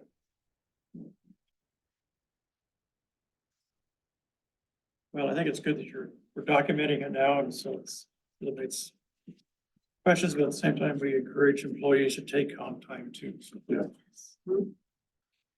all in favor, signify by saying aye. I, Opposed? it's nice to encourage the comp time, but you have to have to replace people to fill in the hours or this. Can we do that? Since I'm here. Okay. So we're going to talk about when we're going to do that payout. Again, the personnel policy, or no, committee talked about that we should do that first payout current, Right. like within the next couple of weeks, so that we get this cleaned up and some of it out of there. And then every December, we will be able to budget in what is owed. And so that was what the recommendation was. So it would be the last part of November is where we Mhm. do it, so That's it hits the first pay period in December. That's right. Mhm. Do you need to make a motion to add that to the approved? You want this as a motion? I'll make a motion for that. Okay. I'll second. To, that we have the first payout like next month or whenever. Next pay period or Next pay what? period. 2024. Mhm. And then, at the end of, in December, then it will get paid out again this After. year, but from here on, it'll continue every December. To clarify to Riley, 'cause he said for 2024, this is 2023 payout you did to. Well, we're gonna start with this to clean out the back. We're gonna do that now. Yes. So this is 2023's cleanup. Well, you can put it that way. We've got Pretty about much, that, because- yeah. Yeah. because It's gonna take 2024. care, no, it's gonna happen in 24. Certainly it is, you're right. Yeah. It will clear up some of what they have to carry over, or what they're carrying over. Just to clarify. Yep. No, I think that's That's good. No, that's a good point. Thank you. Appreciate that. Thank you. So we have a motion. By Paul. No, by Jim. Jim made the motion. Jim seconded. Did you second it? Thank you. Sorry, it's confusing. It was confusing to all of us. Thank you. All in favor of providing a cleanup of comp time from 2023 to be paid out in February 2024? Signify by saying aye. I, Opposed? It's approved. There's also a memo from Renee and Peckett about 24 fiscal year COLA and performance increase. I think we need a clarification on our COLA raise as well as the evaluation going forward. But more importantly, it gets us back to a plan to do the personnel reviews done by the Personnel Committee in the July-August timeframe, with raises going into effective January next year, so that can be part of our budget planning. So we've been lax in reviews, and we need to get back on board with getting those done in a timely fashion, so. Agree. So I make a motion, we approve the 3% COLA raise. what's the COLA based off of? Cost of Cost living. of I mean, living adjustment. It comes, with, I think it's state or Consumer price national. index, is it, what? It's the same COLA that most people get on Social Security. It's set at the Okay, end so of the it's- year. so it's- So so that's what it's- it is. okay. Mhm. So I make a motion, make effective 1 January, the 3% COLA raise, as well as the 3.5 performance improvement or performance increase. 1 January 2024, with reviews, personnel reviews to be done in July and August for 2024 budget purposes by the Personnel Committee. Now, one question I have is the 3.5%. I think we have, it will depend on evaluation, outcome of the evaluation, right? You will be doing the evaluations again before, the end of the year. They should Which take would be place July. before the next budget process. Your staff wasn't given a review Right. last year, and so, and again, in our staff meetings, we talked about that. The morale is kind of low. You've got lots of people working overtime, you know, hardly able to keep up every day. We're just bouncing off the wall with more and more stuff. So, in talking with staff, we kind of came to the conclusion that rather than leaving this all for the new administrator to come in play, that we try to get this worked out and everything would be done now until fall. And then that new person would have the chance to do the evaluations along with the personnel committee. Yeah, and I'm just talking about the 3.5% in the future. Yes. I get, we're doing this, Yes, but 3.5 in the future will That's right. depend on the outcome of the evaluation That's right. too. In 'Cause July they're- or August this year, what will be for next year. Yeah, How do you understand the 3.5%? Where does that number come from? that is the great job that your staff, and you still have staff working for you through all of this. So do you get a raise increase in just cost of living? Most cities do both. They give you, most employers give you a review and say you did an excellent job. You're worth this much more to the company, and this is what we're But doing. I'm just saying, where did the Three did the 3.5? Part of our generate the council 3.5 discussion number? budget last year. Yeah, that's what we. Yeah, I'm sorry. So that's, Yeah, just put into the Just salary. clarify, because, Sure, because we're that's all right. talking 3.5% and an evaluation, and an evaluation Yeah, on top you're of the right. 3%. Absolutely. Because it wasn't that much. Just clarify. Oh, thank you. Any other questions? Or you- Do we have a second on the motion? Oh, I have to make a second. Well, I think I made the motion, didn't I? I made the the motion. I mayor. made the motion, I'll second that motion. Any other comments? Seeing none, all those in favor, signify by saying aye. Aye. Opposed? Personnel policy, Mike, could you give us an update with what, Nico is doing, or? I'm not Any idea? involved. I have no idea. You guys know? Actually, we're working on that and Shirley and I have been going through it page by page and doing it. I'm gonna bring a copy of that for Kane to take a look at also as a blank copy of what's going on, but. I think that as soon as We'll look him up. we're going to be working on this and trying to get it to you, the city attorney, to review it. Our personnel policy is just really,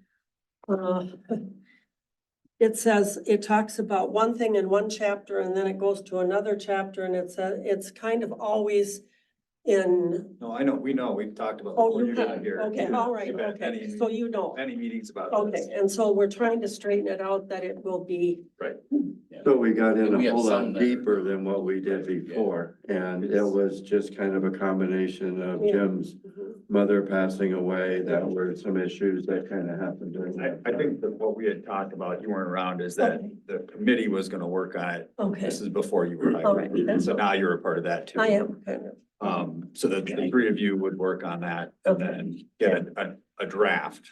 A draft. Of your proposed changes and then send it to our labor attorney to review and okay, comment. sounds very good. That was, you know, Okay. yeah. Put into an LMC template? Yeah, So the LMC yes, has- that's what we're doing is looking at that, so. That's what Nico had advised, to either use the League of Minnesota Cities model. It's not a template, it's a model policy, or Flirting Hood has developed their own model policy, personnel policy. So use one of those two models and then as the template.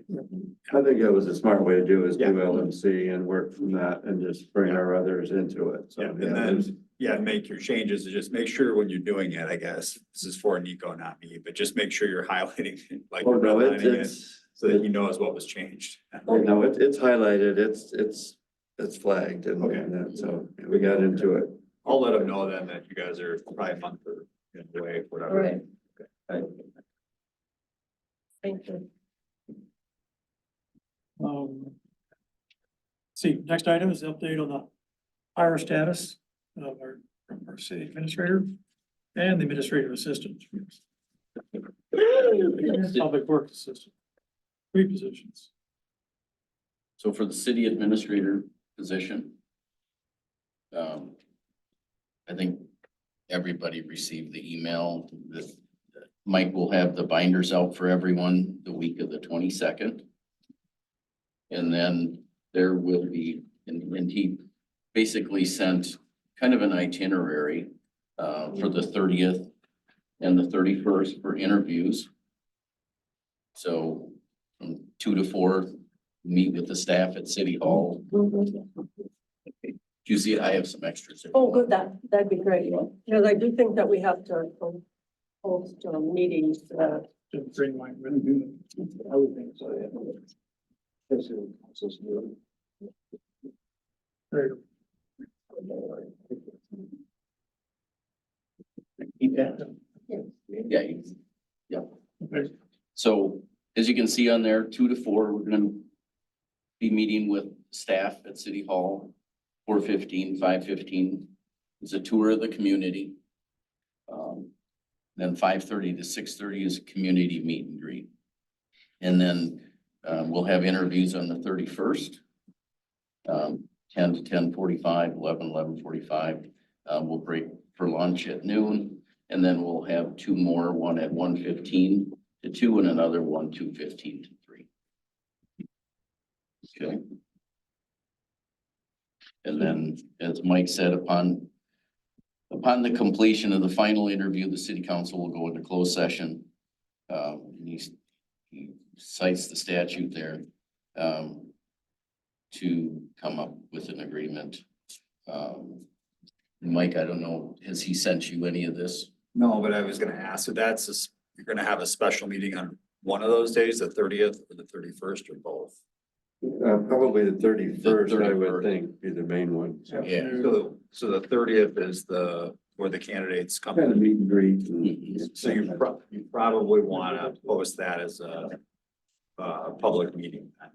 But you should post it separately for both days, you know, so you probably do one posting, but for 2 days and just copy it and say it's that way, you know, members of the public can come observe, especially, I mean, there's different styles of those. Is it like a open house meet and greet? I think it's kind of what we want to do, is want to bring the community in. Yeah. Well, I think your consultant knows how to do this. Yeah. They know how to do it. I would just defer to him. I mean, they do this all the time. Mike Humple was a city administrator in Fairmont for, it's one of our clients. He knows what he's doing. So, Just to clarify, I'll be in my way to Oklahoma on the 31st.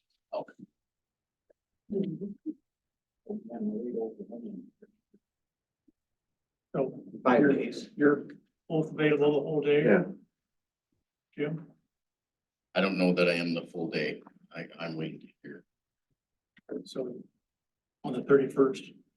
The key day is the 31st, Yeah. not so it's the 30th. but Yeah, that, I won't be on the 30th, the 31st I'll meet, so. We won't have, I guess. We won't have a quorum, so. Right. Okay, so I think I'm assuming Mike is working on some other detail, but I think Shirley has a lot of questions as far as arranging the room, meals, whatever we want to do. I think it's important too that we, because on the 30th, it's invited to be for the community, so we need to get the word out on Facebook. I've invited the townships clerks, supervisors to come. Okay. And Lions clubs. Anybody that interacts with the city should be an opportunity for them to come to meet the 4 people that are here, so. But it's definitely a community engagement for anybody from residents to come in between 5:30 and 6:30. That's important to make sure everybody's aware of that, so we should be putting together a list of names and people we contact for sure that we want to bring in here.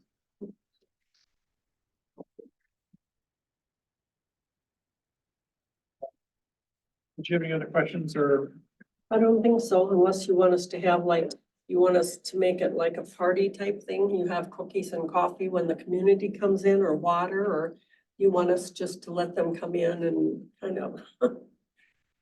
I think we ought to do something like that. I think that's a good way to do it with cookies or whatever else, and we can grab some of that stuff and refreshments. You have petty cash or something or do we go home and bake cookies for you, or can we just order cookies and I think we would should. that be all right? IB or bakery or something. Okay. So just touch base on the 31st. I think Mike is indicating we should have a meeting shortly after that. End of the 3 o'clock interview. So what's your availability, Mike, on that 31st? At Um, 3:30, let's say, or 4 o'clock? I'm not sure you need me. I can probably be here. Let me just check. Because we would be going into closed session. Yeah, I mean, so I've got. Probably can't be there. I've gotta be in court at 2:15. That's gonna be tough to make it by 3:30. What? Could you zoom in? Well, Yeah, I mean, I can zoom. I don't know. I mean, it's by my way of thinking, what you need to do this is your consultant that you're paying, Mike Humble, is gonna be there to direct this. You need a meeting script to correctly close the meeting, and I can provide that ahead of time. And yes, I can probably zoom in to the meeting, and the meeting will be posted by Zoom anyway. Sure. Yeah, like in all the meetings are. So then I can probably We'll do open it. it and close it, come back and open. it. Correct. I can probably be there by Zoom. My involvement here would be just the process. Yeah, Yes. advising on the process. I mean, I'm not gonna help you select a administrator, so. I'm drawing the line there, so. So once, Mike, I have a question for you. Once they go into closed session and they close that closed session, they then again have to reopen, right? And tell the public what the decision is, Well- what was talked about? Yeah, I mean, it depends. I was a little unclear. I was gonna look at that after, Okay, when he says 13D03. right. Um, Maybe that's where they don't have to reopen. I'm not sure. see, to me, yeah, that's the labor negotiation strategy. So you'll have to I'll have to review that Okay, and see what needs to be done. If you need to make a summary, I don't think you do. I think you just can't take an action in the closed Okay. session.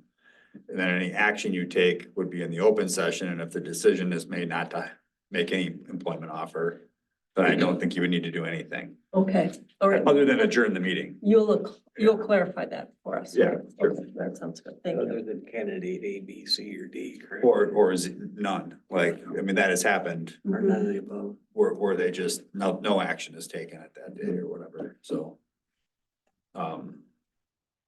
Yeah, okay. All right. All right, so, unless there's some questions on the administrator, Mhm. I do have one question for personnel. In the motion that we approved or the motion that you approved at November 3rd meeting, that was not it. It was approved to hire a city administrator. But in the job application profile, it was city administrator / clerk treasurer. What changed? That was kind of what Mike wanted to have, and so he was looking at that as a combination, so that was our direction from Mike Okay, when he did that, so. Right. And that's the way he went out to do whatever he was doing for his, but Okay. that's where that it's came just different than our motion, that's why I was just curious. how from. it all- No, that's where that came from. Can we get an update on our administrative assistant posting? Is that over with? Sure, I'll go ahead and Renee's been working on that too, but right now we've got 7 applications as there are. And so it's gonna be closed, I think, on the 17th, is that right, Renee? So it's still open. Mhm. So I'm ready to start interviewing next week with that, to make that, but we've got, resumes and cover letters and everything that's looking very positive of what we had come out of that. Got some good candidates. Very good candidates that are there, so. So this is a part-time start? This is for the part-time, because what we were doing, and I know what you had mentioned too, that maybe it might be wise for the administrator to be hired, for the administrator to figure out who they like for their assistant versus what we're looking at, because we need to cover to help Renee right now on what we need to get done. So we're just looking at the part-time is all I'm looking at right now, and we didn't go any further. So, Shirley, have you mentioned your thought about the part-time? I did share it with council, but it always Yeah, the way. so, and I've looked at it, both ways. I think that, before we make a decision on that, and the reason why is, let's take a look at the administrator when the administrator comes in. And I take what Shirley had, and she's got some great points. The other point that I'm concerned with is that the more part-time people that we have, the more that they're gonna leave, and then it's gonna be a constant training process that's going on, and I don't like that constant training, which just puts a drain on everybody. That if we had one that maybe the administrator likes and wants that, let them make that decision when they come in. Now, I can see, I kind of like the idea of just knowing that a person's here all the time, and if one part-time person does leave, the other part-time person could help with the training too, No, I looked at both of those, but I just, pros and cons, but. yeah, let's take a look at the one first. Okay, and then that leaves that open and the decision for the new administrator. The 7, are those 7 that are potential, or is that just, we've had 30 and these are the 7 out of the 30? No, these are the 7 that we had, but when you take a look at the references and what they've got to offer, they're Good. pretty good candidates, I'll put it that way. I'm surprised for part-time, so. So you'd anticipate starting sometime in mid-February? Yeah, I think some of them are ready to start sooner, but it would just be to go through and take a look at that, so. And we're looking at all the days next week in the afternoon, so we already checked what availability is here in the office and that, so.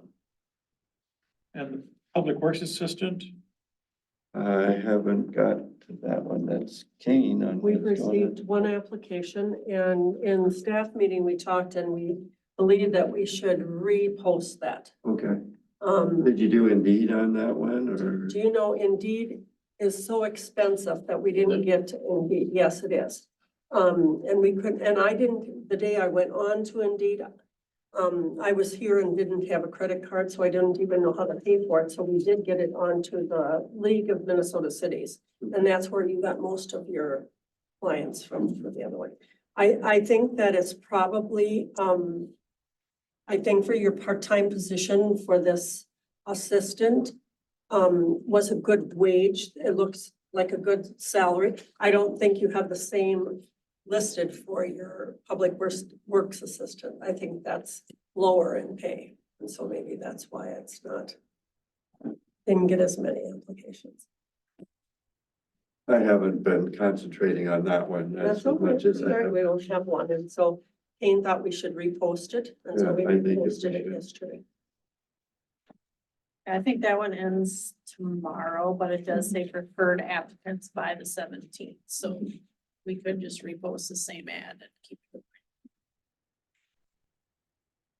all right? Extend the date out another week, or a couple of weeks. Yes. So it's not, so the Public Works Assistant was back in December Yes. posting, so we are not gonna are we gonna repost in December on the paper then too? We can. Are we restricted though by just doing the Zumbrota paper? I mean, that's where I'm looking that maybe the Post Bulletin, can we put an ad in there that will give us more? 3 times the expense.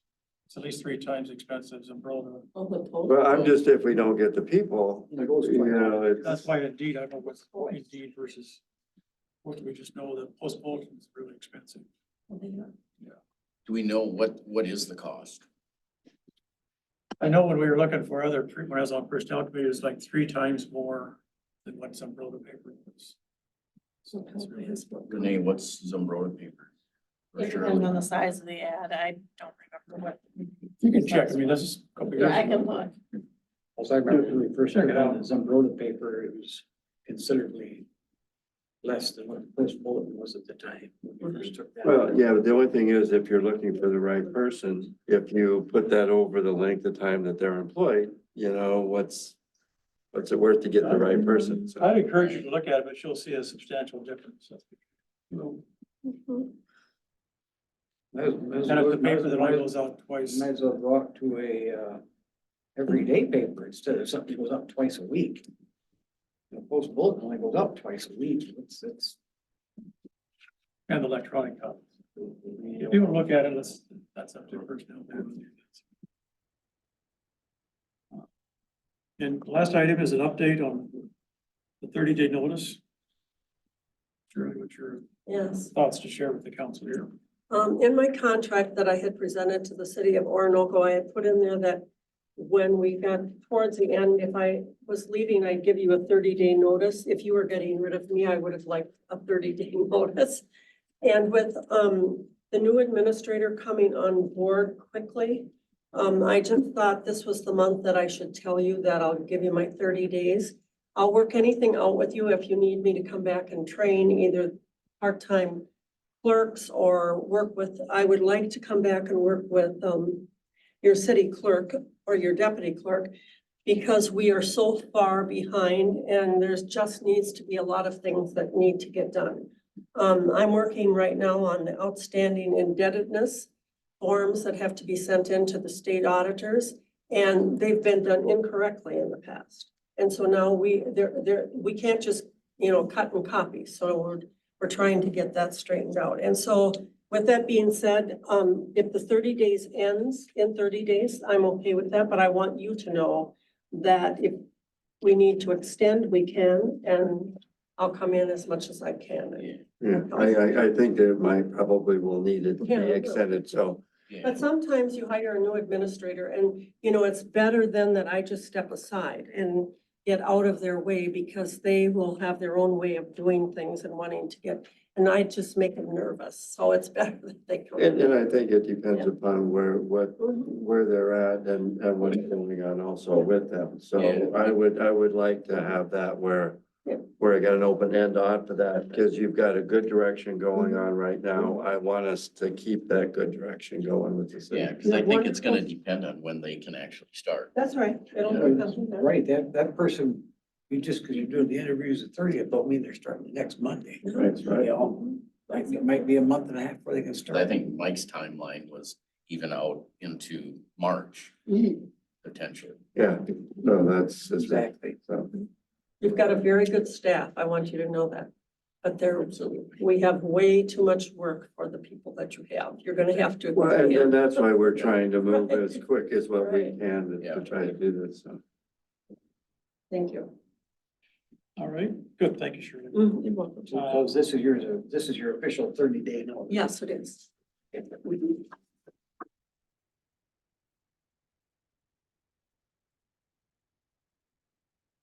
Update on 115 Third Street. I think is what you meant. No, First Street? It must be Third Street. Is this the Mary Nash house? I'm not sure. I'm not sure. I think I was supposed to delete that one. I think so. Looking at it. That was on from last time, I think, was that house, and we went and looked at it Just update, yeah. and reported that the outside the outer atmosphere of the lawn and everything was really looking good. Mhm. There were lots of houses around there that I thought looked worse. I said, are you sure this is the house? But we don't know where the building inspector, if they've applied for a permit or if they've started on the inside.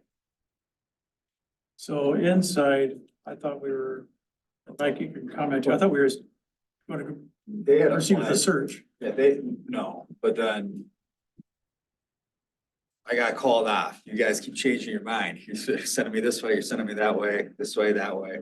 So the last 2 meetings ago, you said do the warrant. So we get to drafting the warrant. And then I heard that they were out doing the work. And so said not to do the warrant. So I stopped doing it. Right. And then the idea was we're gonna wait till they finish the construction and inspect it. But I think the issue is you have to understand there was 2 separate permits that were issued. I had spoken with the building official and he said there was a permit to demolish, there's a demolition permit, but then there was separately a building permit. Because what they were doing was demolishing some of the outbuildings, I'll call them, and then they were going to demolish a portion of the main residence and build a new wall Right. and re-side it, so like shrink the house. Right. The theory being they were gonna, I think the theory was that they were gonna tear off the The bad part. bad part. Yeah. With the hole in the roof that we saw in the photos from before. So I think the question is, have they done that? I asked that Renee, I mean, you guys had been out there and said, did the house look demolished or was it just the property? Yeah, Was house demolished? not the whole thing, just the partial. But they did do that, The demolition is done. chop that part off. I believe the wall is Been boarded in, up. but If it's been the inspected or building not, that's what inspectors had Randy not from been CMS called. will tell us. So I think that's the step. You gotta have the building official inspect it, at least from the outside or whatever he's able to inspect to say the work has been done and sign off on the permits. And so that has to happen. We'll get a confirmation tomorrow, or at least Yeah. ask for that status. Yeah, and then, I mean, I think then you might want to reassess it because it's really gonna be a lot different than what it was. When you first told me to do the warrant, I was kind of like, that makes sense because they hadn't done anything at all. Now they've done, I think, quite a bit. So now it's a question of what is the current status of the property, but specifically, I think it's the house now itself. And the building official had told me, I had spoken with him and he had said, well, he still thinks we need to inspect it to make sure that it won't topple over. Like, he's not, just because, I mean, to be honest, he said it was in bad condition and this doesn't, it should still be inspected to, for its I agree. safety. So, that was his, I didn't put those words in his mouth, so I think that's where we're at, that needs to happen at some point. And if that requires a warrant, then we can do the warrant. I was thinking that when we issued those permits, that would give the building official the right to inspect. Because the permits were issued, usually you can go and, I mean, when I do something in my house that requires a permit, the building official comes in my house to The inspect homeowner it. won't give permission to inspect. No, I know, So- unless it's Then we go to pursuant to a permit. I mean, if that's in the permit, if that's his right by the permit, that's one thing. If it's not his right by the permit, we'll have to do the warrant to inspect it. Cause I agree, I don't think they're gonna allow any So- voluntary inspection. I can tell you that when I did talk to the building officials, I asked if they had been contacted. They said they don't go out and say, are you ready for me to come in? They Right. wait for the customer to call and say, I'm ready. They haven't been called yet to come in and inspect, but they will not sign off on that building permit saying it's finalized until they are able to go in. But and they usually issue them with expirations too. It's usually 6 months, I think, Mhm. the ones I've seen in the past, so. Well, you have to, I think, start work or whatever within that, Right. but if it's done and they haven't called for an inspection, Right. then Okay. that's something we'll have to Yeah. figure out. So that's where we're at. I mean, it's really up to the city to inspect and tell me what they want to do now that they've done this construction, I think. You need to consult with your building official directly on it to Have see. staff do that. Okay, new business. First action item is our fee schedule for 2024. And, we have a recommendation from the Water and Sewer Committee and from Kane in his memo. Of a 3% water base rate increase and a 3% on a water usage rate increase. In your package, you'll see how that changes for residential and non-residential. And then on our sewer base rate, which is something new, but in preparation for our spring startup of sewer, the base rate was 3%. And the sewer usage rate is 3% also. That was a typo, sewer versus water. Well, I see we have on there a sewer base rate increase of 3%. How So are we increasing something that we're not doing yet? it was based on when this was originally set up in 2022, when we adopted our utility ordinance, a sewer ordinance, and that's, so there's been a 3%, that's why you see the 2022, that's when it was set. Had we started in 2023, which back in 2022, we thought we would be starting in 2023. So that was a 3%, and now we've done another 3%. So we're progressing with our utility ordinance up through now. Is that the right way to look at it? Yeah. So- And, so the, just in, the clarification too, we were looking at using our base water rate, actual to determine the sewer usage rate as well. And, we talked about a water and sewer meeting of offering a second meter that those people that use a lot of water for irrigation, gardening, whatever the case may be, washing their cars, for a nominal fee, they could order an option would be to order and install a second water meter that would measure the water that's not going for. Not going into the sewage. For that's, for water that's not going in the It's a sewer. separate, That's a 20,000 foot level approach to it, but that's the approach we recommended taking, so. I don't think we finalized our price for the second meter yet, or recommendation from water and sewer. We'll talk about that in February, so. But right now, we're just putting it our, The meters are currently about $450, aren't they, or something like that? that's what we, Expensive. that's what we offer, but a lot of cities offer something less. Good, bad, or indifferent, but we're not sure what we're gonna do yet, so.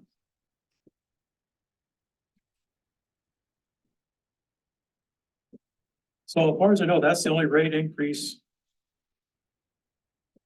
at this time. If there's others that come through the year, we can update the fee schedule for 2024, so. I mean, are you looking at the total schedule or just the water and sewer? Cause I agree with the water and That's what sewer. we're just looking at, water and sewer increases, unless there's some other suggestions. No, I was just looking at the fee schedule that there was, which is the same as we had for 2023. Going into 2024, and we always end up on the short end of the stick with the city. Okay, what the fees don't cover what there is for the costs that there are for, what we're doing. So I'd like to increase some of the different fee schedules that there are for 2024. So which ones you have in mind? Well, I mean, I just went through it, so, I mean, facilities, rental, I kind of went from $15 to $20 up there for rent. Meeting rooms, instead of $25 for two, I went to $30. I was just looking at a small increase that there is that would kind of help us out. Meeting rooms in the kitchen, instead of being $100 over 2 hours, I had 125. I looked at the park and I mean, that's a deal and a half at $50. I thought $75 at the park would still be very reasonable of what goes on. So that's just an example of what I was looking at.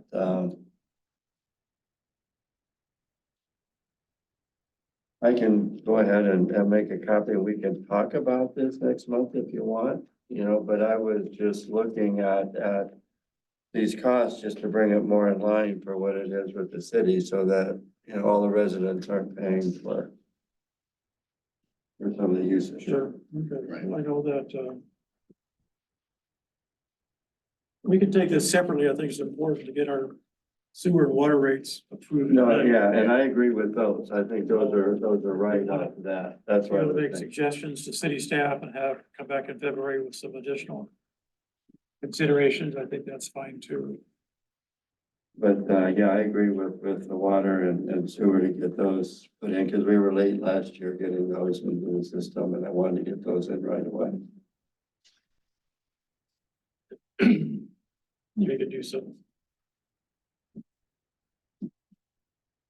Not to make more work for city staff, but we could review some of the other cities, but at the same time, just modest increases would be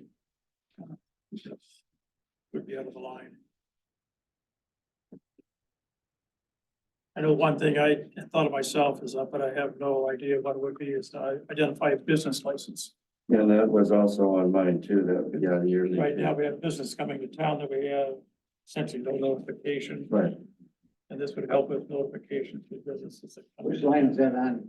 It's not in there. It's something to be added under admin.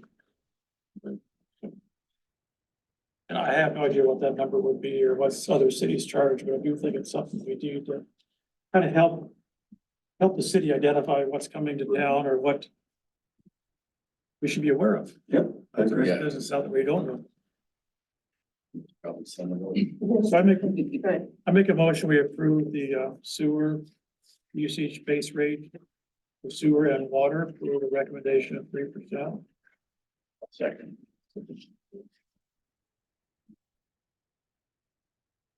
Any other comments? The whole idea is to make sure that we're keeping our water fund above the line, and of course, we get that a year and a half from now if we did, when they do the audit, so we gotta Gotta pursue that until something tells us different. We are getting more users, but we're using more material, more expenses, chemicals and everything, so. Any other comments? Seeing none, all those in favor of the water and sewer rates, signify by saying aye. Aye. Aye, oppose? What's that? No. Oh, we have one, opposed, okay, Paul? Mayor, something else to consider, when you come back with the rest, other fees. One of the things that we have in the utility ordinance is there's that fee if people don't meet the deadline to connect, and I think it was previously $75, but the utility ordinance doesn't spell that out. It's probably something that's appropriate to be in the fee schedule, so you know, if you want it to be $75 moving forward, maybe that's something else to think about. Maybe it should be more, maybe it should be less, but to set that number for both the sewer and water connection, have it in the fee schedule so that we have it. You know, hopefully we won't need it, but Are you talking about a water disconnection fee? No, if they don't, Water reconnection fee? no. No, not that either. So when people don't connect. If they don't- Don't connect at all. They're Okay, required I to get connect and they don't connect. That was in the, we drafted this whole utility code that Okay. we spent about 6 months on doing. And in that code, I think it references either a fee schedule or by resolution. Okay. But I completely agree it should be in the fee schedule. That way, putting things in the fee schedule is good because then you remember to update it once a year. If you've got all these resolutions all over the place, it's not organized, you know, fee schedules are organized and then got those line items. And so that's a good, we forgot about, I forgot about that. That's correct. We should do that. And then business licenses, have you ever reviewed those for other cities and what they charge? I don't really know. I mean, that's policy. Okay. I so we don't can get into how much you want to charge, but No, you should charge something. yeah, Yeah. all right, sounds good.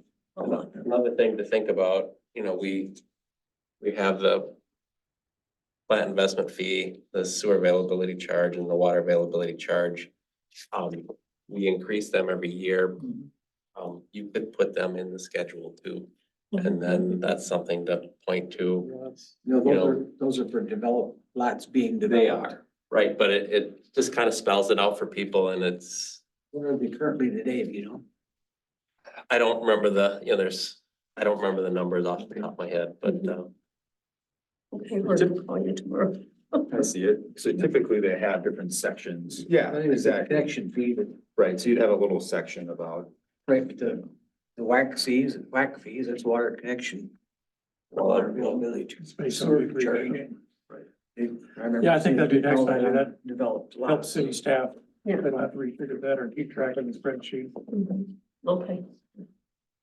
so yeah, we I can identify reference them with in recent development agreements and carry those same numbers forward. So we'll work with Joe and get this updated and then bring this one back for you for next meeting. Yes, if that's February or as soon as whenever it's ready. Okay. March, the very latest, but February would be ideal.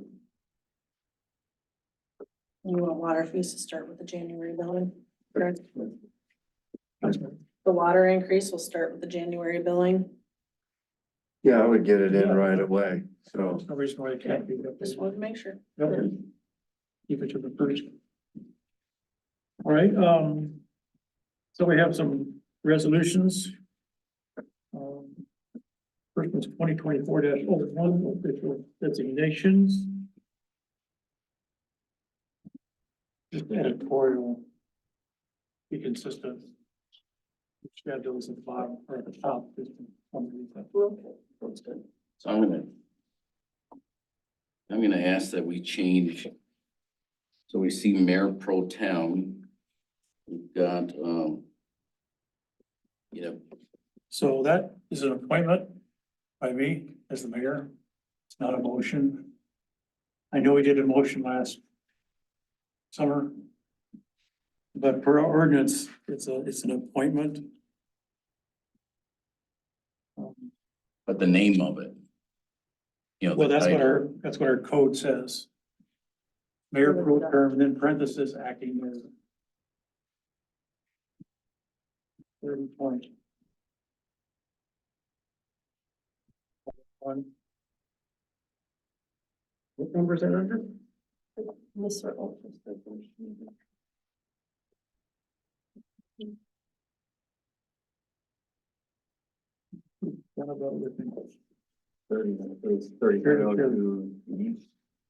Oh, yeah, it says the mayor pro tem is appointed by the mayor.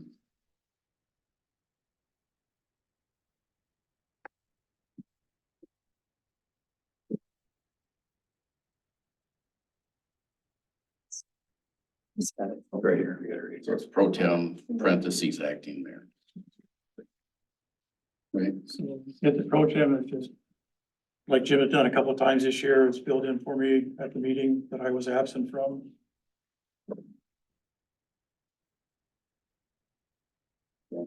I have no problem appointing Jim to be the mayor pro term.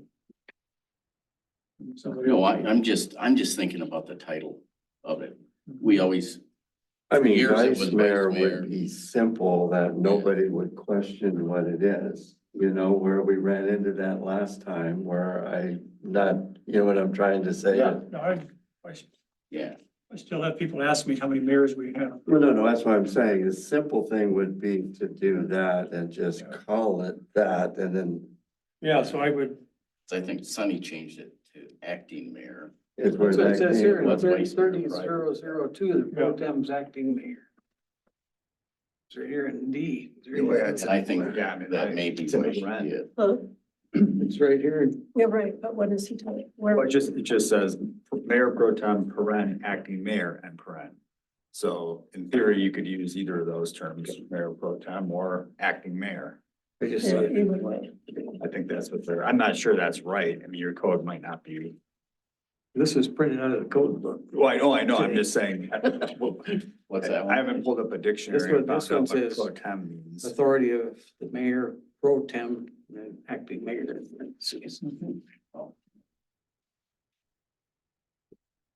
so I would appoint Jim. At the same time, I really would appreciate the nameplate going back to saying counselor when you're here as a counselor. If you're at a meeting that you're in charge of, then the mayor pro term or acting mayor, I have no problem with that. That's the time the placard would be used. See.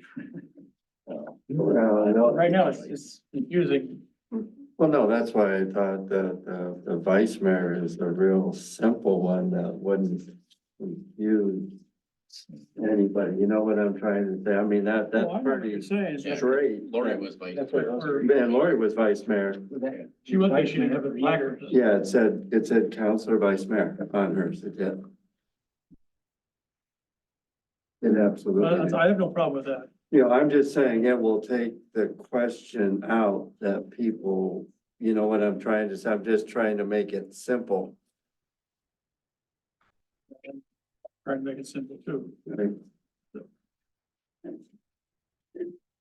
Well, that's what I'd like to see, so. Well, can we just vote on the? You just vote on the appointments? I mean, you guys seem to be arguing about what the nameplate says. Yeah, but that's different than the. Yeah, it's.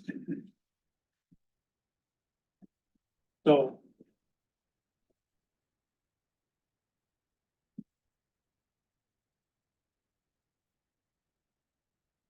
I think the other thing with the signatures just recently changed. We'll keep the CMS. For now. Or forever until we change it. Although, Mayor, I do like this official weed inspector. That was pretty good. How did you get that one? That is the state law. It is a state Yes, it resident. is. Weak moment or something. It's like, I was looking at it going, wow, that's good. My So who's the dog catcher? So that's- I know Kane would like That's that. not on there. He's my assistant, so I can promote you. You have to do that too. See right, Raul? You could be the official one, yeah. You give him the clipboard, you drive. I've got a foot. Yeah, I think you're required to appoint an animal control authority, actually.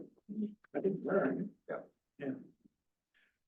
So who is it? So who do we? is the dog catcher.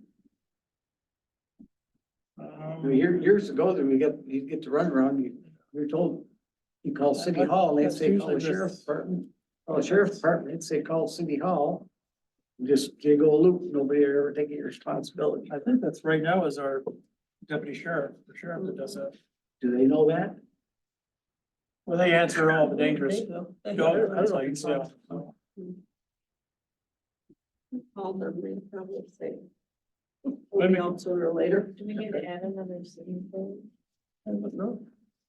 Are you going to add another signatory other than just two of them in case someone's out of town here? Or City attorney? No, signatory on the checks. authorized signatory? Oh, We haven't blanked. well, I'm assuming that when our city administrator comes in, No, that'll be- we'll get back to Okay. to the city administrator and Renee being signing and Okay. that Jim sounds if good. necessary. Okay, sounds good. Yeah. I make a motion to approve resolution, 2024-01. Second. Okay. Good. Any other comments? Seeing none, all those in favor? Oops, no, by voice vote, sorry. We have to do that, yes? Oh, yeah, okay. So you want me to call? Mayor Ikerst, Aye. Councilman Pendergrass, Aye. Councilman Richards, I, and Councilman Phillips. Aye.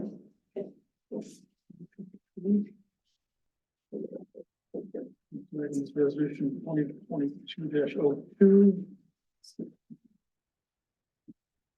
And in your packet is two sheets. One is the resolution.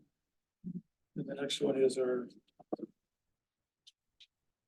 2023, so we look at that.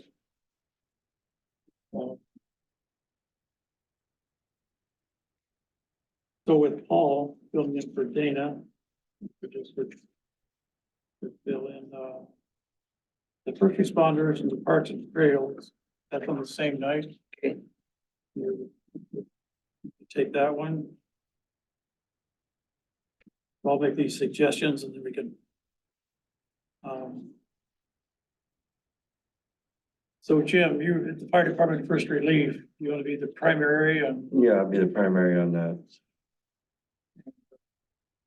one for the alternate.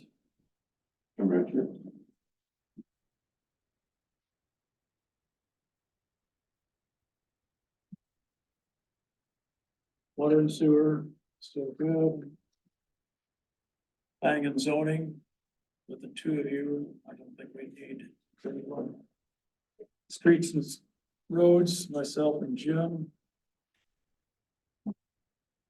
So in our, Jim I Richards. should be looking at a resolution here. Jim Richards.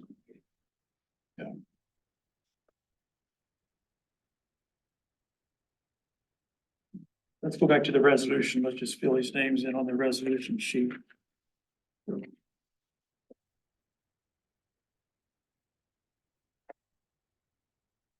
first responders was who? Who's on the fire department? Who's the alternate on first responders? There isn't I one. can be, I'll do that one. sure. Which one, Jim? So on first responders, I can be an alternate to Paul. Okay. Parks and Trails same night, that too. I could be that That's the one. name. You got that, Bradley. Jim and Jim Richards. Who's in the fire department then? I am. Yeah. Jim Phillips and Jim Richards.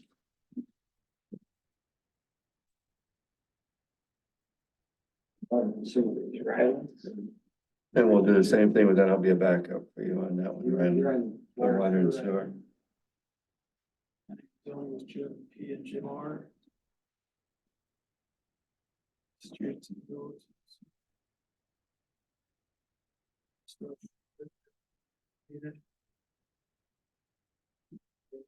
Myself, Paul. So on the personnel one, I want to call something up there, because it says called by administrator as needed. And I know the Mike's suggesting that we not have a standard personnel committee, not have a standard. I'm sorry, I was looking at that. animal Yeah. control question I was asking. So the thing that I would like to change on that, I would say called by administrator or personnel committee or personnel chair as needed. And the reason I say that is there's gotta be some accountability. If there's a meeting that's needed outside of the administrator, we need to be able to call that.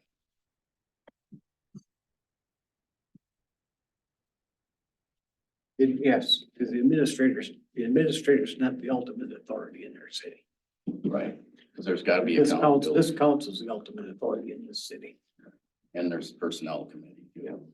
Well, I think part of this is the personnel policy. So wouldn't that be, what document are you reading from? What are we approving? Oh, this is the one that was originally from Appointing. last year Yeah. to this year. It was just, The resolution, who's filling in where, just clarifying this. Oh, I This see. is basically saying, Well- the personnel committee will get called by the administrator. Well, I don't think you should say anything there. I think you should say ad hoc committee. That's what it should say. So the personnel committee's gotta be an ad hoc committee. That means that there is no regular meeting. If you have a scheduled meeting, then you can't. Yeah. You can do that, but then it has to be publicly. How noticed. can- Yeah, how but the can we meeting ad is hoc ad do hoc, but the reviews? committee isn't. Because it's the Right. personnel committee. Right, how can a personnel committee be ad hoc if you're doing biannual reviews and stuff? I guess I would. They're not ad hoc. Yeah. They'll still have members. It's just that it's called by. there just won't be specific dates. Correct. Right, the meetings are ad hoc, the committee isn't, Yeah. yeah. Right, but I think that, I mean, who calls the meetings and that kind of nitty gritty detail is something that should be in the policy, the personnel. If you look at the league model policy, I think that's in there. Yeah, I don't think that, yeah, well, and I think that's on here because everything else has a schedule. Yeah. And I think this is, and maybe this should be, ad hoc. Right. In terms of a schedule and not say called by, because that goes in a policy. So the schedule would be ad hoc. Right, right. Yeah, I'm pulling it up and look at it, but I don't have time to look at it right now. yeah, the reason why I say that, Yeah. there's so much business that we've been doing with the personnel committee over the last, 8 months. It's been phenomenal, but there's a lot. Once everything's in place, to me, personnel committee could meet like twice a year or something like Oh, that. if we didn't have to do with that, I'd be happy with it, but it's, Reviews, and maybe that, but, budget or something. or occasionally to step in like we did with the staff, but not, to make comments part of it. So are we looking at a title as personnel ad hoc or personnel committee? You should just call it, I mean, again, it's what's in your policies. I mean, that's a product. I mean, why is there a personnel committee? It's not in the city code, I don't think. It's inside, yeah, it's in there. In the Okay. code. I'm sure it is. Okay, so, And honestly, you have to have a personnel committee because there's gotta be accountability for everybody that is an employee. well, the league And model as you had has- stated at one point, that the city administrator is not gonna bring everything to city council. So the personnel committee is in there for that purpose as That's why well. the personnel committee was developed, because for somebody to come in here and sit here and the whole council do the job review. Correct. Kind of like, this isn't right. Well, I think it's developed so that you don't have to have public meetings. That's the whole point. That's why it's important and operates as an ad hoc committee. If you're not gonna operate it as an ad hoc Right. committee, there's no point in having it. No, Well, and no, you call but it it ad still hoc has to 'cause be a committee, I Yeah. think. It's important to have it as a personnel committee. meetings are as needed. And there is a chair and a vice chair of personnel committee, just to be clear.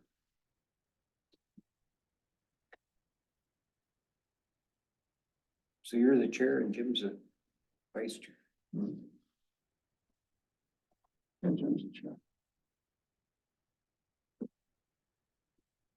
the last time was Gold Rush. Right now, it's the way the bylaws are. It's the first Thursday at 6:30 PM. The Gold Rush Committee will be looking at those new bylaws, hopefully at the February meeting, start that discussion. All right, so if we're straight with our assignments, it's liaison and the alternative, I'll make a motion, we approve resolution 2024-02. A second. Any other comments? Seeing none, do the roll call. Mayor Express, Aye. Councilman Phillips, acting Aye. vice mayor. Councilman Richards I, and Councilman Pendergrass. Signing this resolution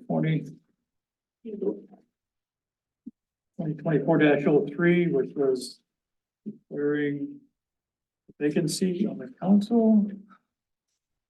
We did that last week, so. Why don't, we did that already. Yeah, we did that last Yeah, week. we take that.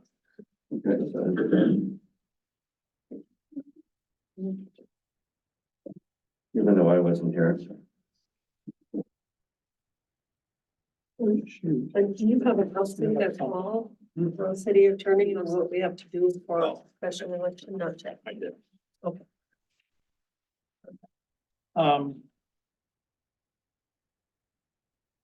As an oversight on my part, we should have added to the business the process of filling the vacancy. We had at our last meeting, we had a request from a memo for Mike to kind of identify how we're going to proceed with the vacancy and filling it and the general election, special election in November.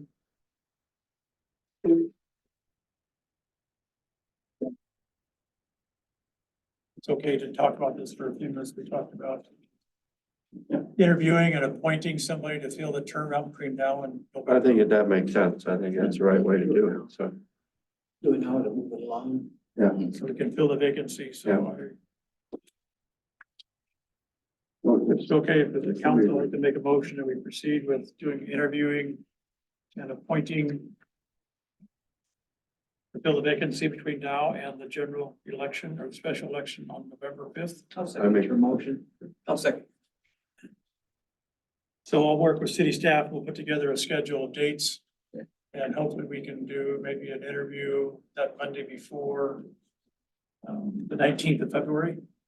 No? We want to That's do it. President's Day. Huh? I think that's President's Day. President. President's Day.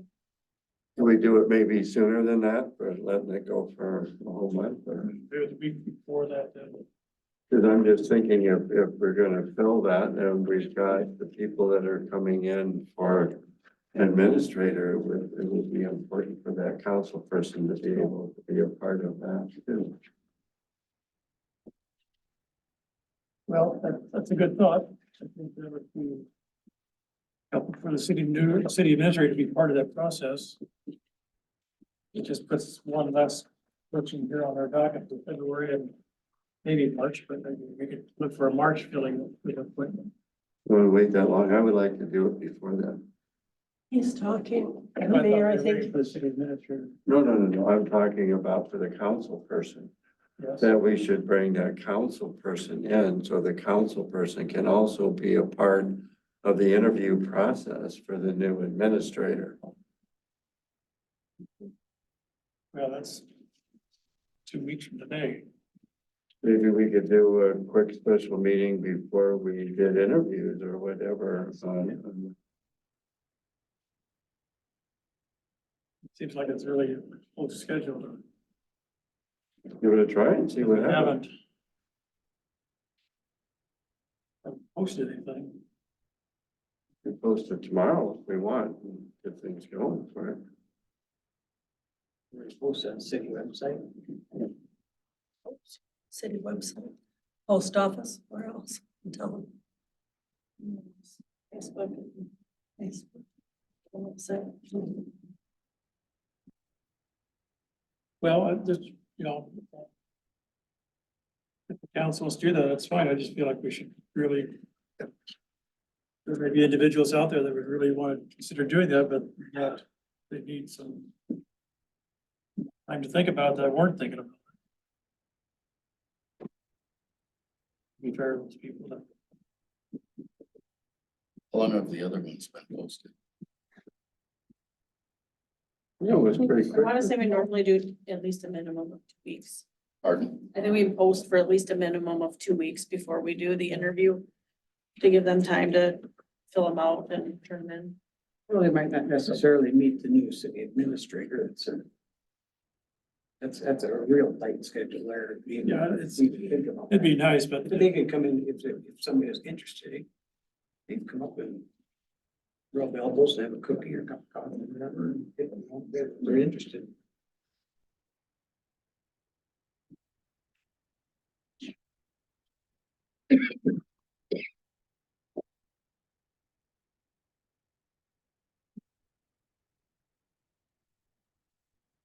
I think it'd be better to let it play out to the February date.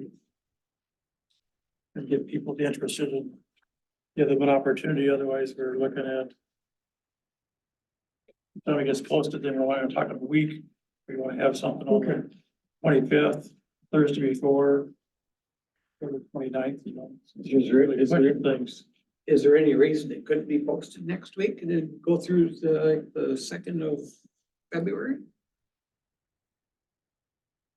Today's the 16th, that's Oh, yeah, I just, 6 days. I have no problem posting it immediately, but just getting somebody to give them time to think about it and reply. And post to the February 16th, we can still, it's just gonna be after the interviews for the city administrator. Well, the city administrator isn't gonna be the one deciding that anyway. I don't. They won't be here until Well, they- March or sometime, or late February.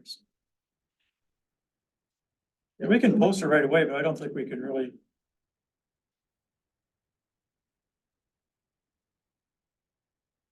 if you be posted true to it the rest, right away. give them time to really think about it. So, If you posted it right away and you had candidates that wanted to be interviewed for the position, we could invite them to be part of, come and meet and greet with the administrator.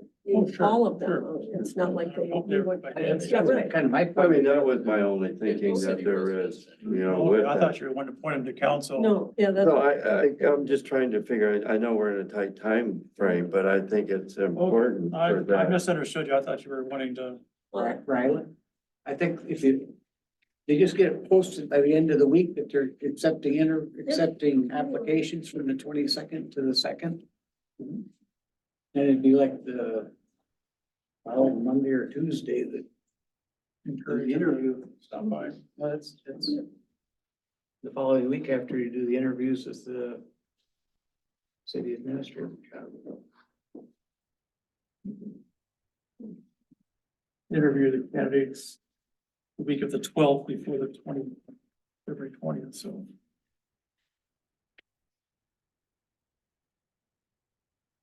Well, let's plan on, we should be posting it anyway. Yeah, That's right. So that's, So- plan on doing that, give them 2 weeks. And then we'll,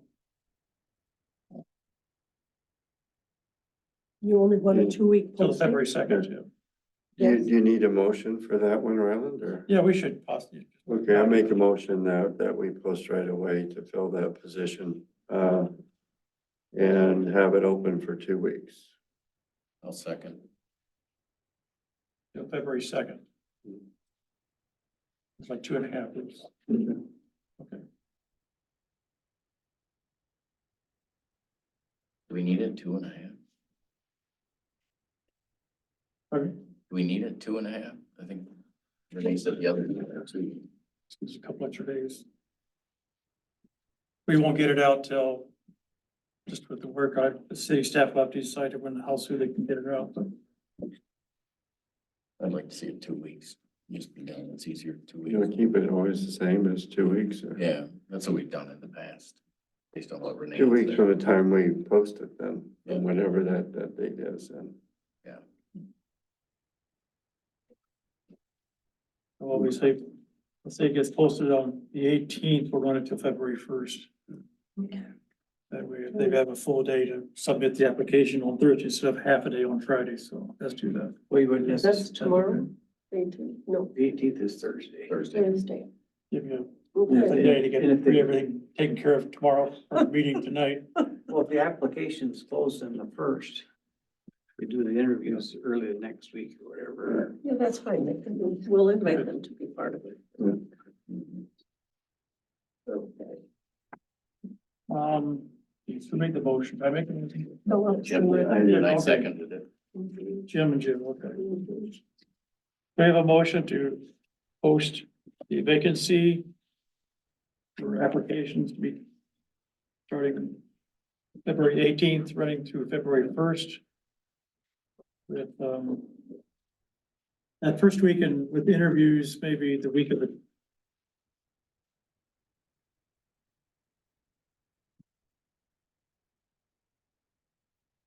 15th is a Friday. Thursday, I'm sorry.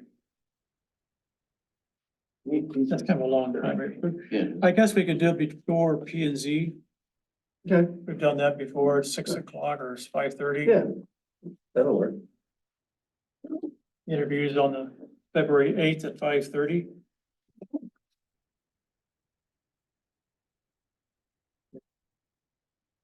And then we can come to council with appointment on the 20th. February 8th. 5:30.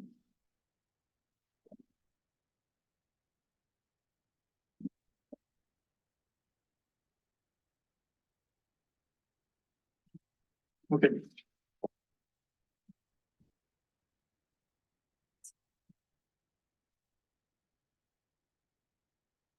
Any other comments? Seeing none, all those in favor, signify by saying aye. Aye. Opposed? Approved. Last item, resolution is this is 2024-04. Which was a resolution regarding the MMRT product second floor route. The idea was to suggest at least one alternative for the new single 161 kilovolt line following the existing CapEx 20. Thanks, Joe. So, we talked about, and we learned a lot why they want to move. Why they want to relocate the 160 line for the 345. I still think we do. I'd like to see some other options if there were. I think that you brought some really good points up, Ryland, about what's going on. On looking at that, the other line that was in there, which was a dark blue line, which came straight out of the North Rochester substation, kind of went down and I think went across on 85th Street. Yep. Okay, that to me makes a little bit more sense, keeping everything. I mean, that's, Yes. you couldn't do it the other way, which was great. Okay, but New Haven Township is the one gentleman that is here, they're looking to pass a resolution for an alternative route in CapEx to two. you know, Pushing for the CapEx line as well. so is that a good one to go that direction then? Is what you're So saying? they want to go to CapEx. Like what we're proposing. Which is, you mean right down 52? No, the one that's the existing one that's here to the north of us. Okay, yeah, I'm just trying It's the to. green one. It's the top green line. Oh, okay, and that one I would go along with too. I was looking at either one of those, which is a whole lot better than running down 52. Right. I'm not in, that's why I don't know if I want to pass that, but I know we're gonna have to do something. Well, as you heard tonight, there's a lot of opportunities to continue to push something different, but that's. You can still do that, of course. I think this is a good starting point for our objection, so. So what does this resolution actually say that we're supporting? Them running right down 52 down? No, we're supporting the alternative of the CapEx transmission. We want, we want. This is resolution in support of MMRT project. Section Oh, I see, I see. 4 route. 4 route is one right No, down. we're there. still supporting it. It says we're supporting them to do that. And I don't want them to go down Well, that's- 52. Okay, you're right. Let's change the title. Yeah, you bet. We'll just, I think you could say resolution in support of an MMRT projects, period. And take off segment 4. Yeah. You're right. No, we gotta leave segment 4 because segment 4 is 2 different routes right now. We're just saying one alternative has to be the CapEx. Do you have to do it tonight? I mean, couldn't we? That's Yeah, I would hold off on this. There's a lot to digest after that one. exactly. My head was spinning. We're given 50 pages information and here you have 2 hours to digest it while you're thinking of everything else. Kind of like, no, I make a motion to put this on a 90-day. Let's wait on this. No one. problem. Well, I think what he was saying was they haven't even submitted it to the state yet, their application. Right, From that right. time, there'll be a public comment period is the way I understood it. Right. And then you'll be able to submit all your resolutions you want They- during the public comment period. They're gonna be submitting that application anyway. They have- They're building one of those We lines. can ignore this now and just do our due diligence and. Right. Unless Yeah, there's, later on, maybe unless it's there's more- some reason you need it now. No, Yeah. No. I learned tonight, we learned today, there's a whole different process that we hadn't heard before. So Yeah, Right. yeah, They have I to think start we would public just, hearing process. can we officially table this or just not do anything with it? Right. You could just postpone it. You don't have to do anything, but like, unless I don't wanna talk you out of it, if this can help. Before they submit it to the state, if you think you can convince them based on this, I just didn't get that sense from listening to that guy today. I got the sense that they're doing this. It's happening whether we like it or not, but they're basically saying. Yeah, I think you can. Next agenda. What's that? Do you want this on the next agenda? No, No. I think we just wait altogether. Oh, We okay. just table All it, right, we'll just, yeah. Table it for what? We'll find 60 out. days? He's left us some information today Okay. that we can follow it and still, we can still do this, but just we'll do it later, David, That sounds good. when it's at the state level or something. Okay, the last item, under new business was Paul's grant, whatever it was about. It has to do with responsibilities. Or rights, and who has authority to do what.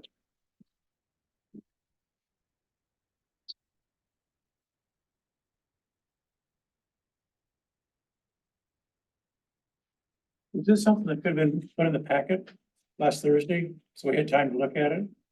Yeah. What was the purpose for adding it tonight? If it's typed up.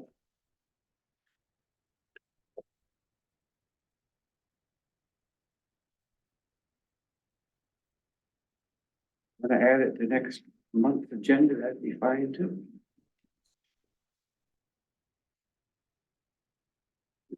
Is that where that goes?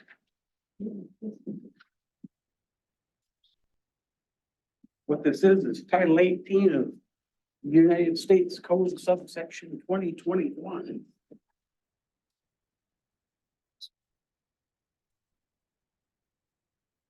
You want me to read it publicly? I'll read it publicly.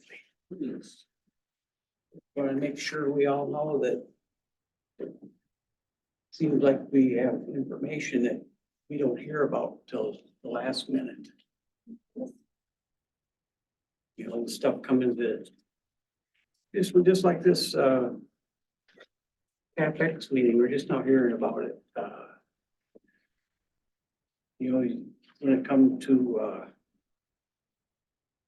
I'm under the impression that you signed, you approved the new person, the person for the 6-year EDA to fill the 6-year EDA opening.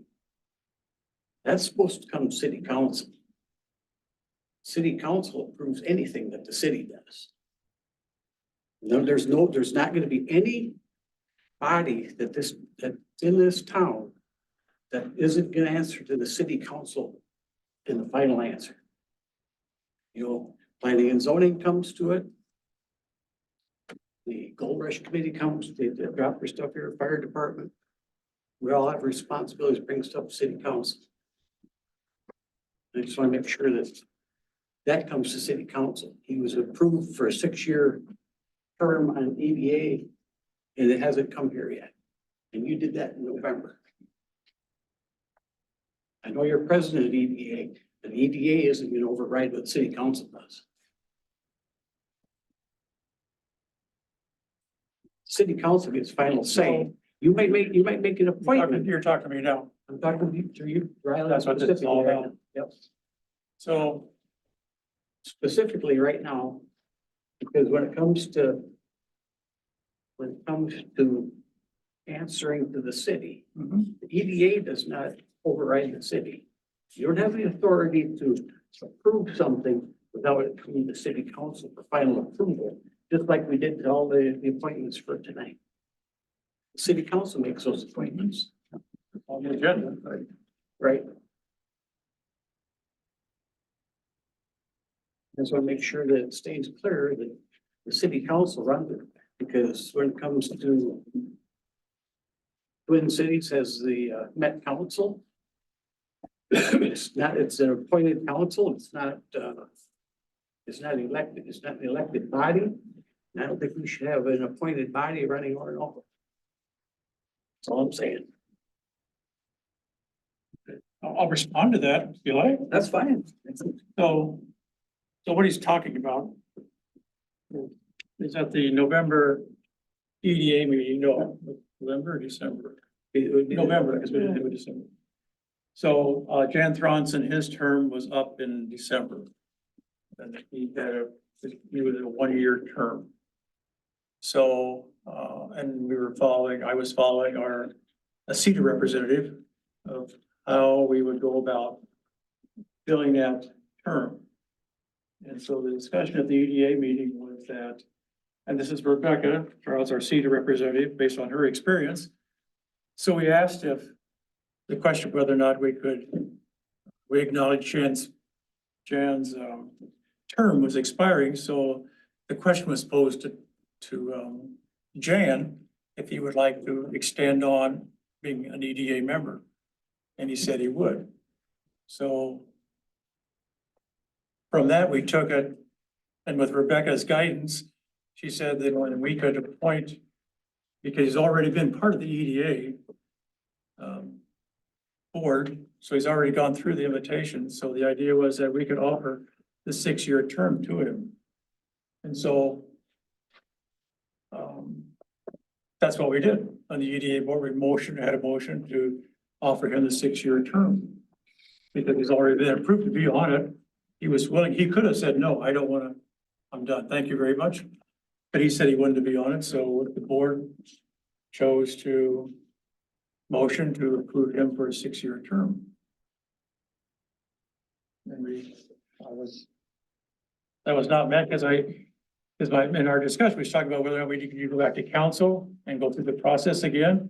And Rebecca said, no, if you want to appoint him for a 6-year term, you could do that.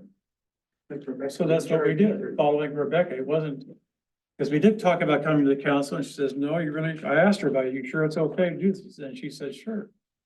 Well, Rebecca's not in charge either. The city council's in charge of her too.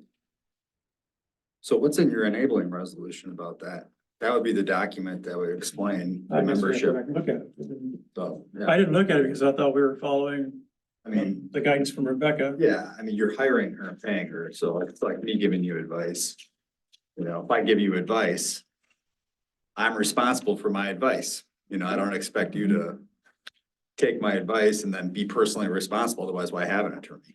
You know, why even have Rebecca if we can't rely on what she says? So I mean, I've known Rebecca a long time, worked in other cities. I mean, I have no problem with Rebecca at all. it sounds like you kind No, of. no, you don't. I don't know, you got a huge No problem with Rebecca at all. The issue is, we don't approve people to come on the Gold Rush committee. We don't approve people to come to the fire department committee, or the fire department without it coming here first. Well, and I would take a look at your documents and how you set the EDA up. I mean, it might be that the board can appoint without council approval. I don't know how you set it up, but they work differently and you get to make those choices when you adopted the enabling resolution, so. You know, it's not something I can answer off the cuff here. So if you put it on the agenda, I'll review it and be prepared and I'll let you know, but Yeah, I would take a look at that document. I mean, so if you did it wrong, so if you did it wrong and you shouldn't have appointed him, then you should bring it back to council to ratify that, you know, just next month. Yeah. And if you did There's it no right, intent. no, I know there's no intent. Paul thinks there is, No, but I that's a know, different. I know. Yeah, so, yeah, just look at your enabling resolution, make sure you're doing it right. You know, that would be my advice. Yeah. I would like to clarification about committee meetings in this city. I've worked for another city and committees are supposed to, I thought, post their meetings and take minutes of those meetings. And so I just would like a clarification. I think that we aren't doing that always. Right. With the committee meetings. And so just so that we follow through and do it properly. Yeah. So maybe you can just look that up. And Well, maybe yeah. committees here can just, you know, decide to call a meeting tomorrow and not publicize it, not tell anybody. I don't think that that's not legal where I come from. If So, it's a standing committee, you have to publish it. okay. Like, And so what's a standing committee? Is the personnel committee a standing committee? it's not supposed to be a standing committee. It's set up not as a standing committee, but this is why we need to adopt the policy amendments. The Okay. personnel policy, because the personnel policy will go through. So I looked that up when you guys said that. There is no reference to the personnel committee in the ordinance. There's a reference to the personnel policy.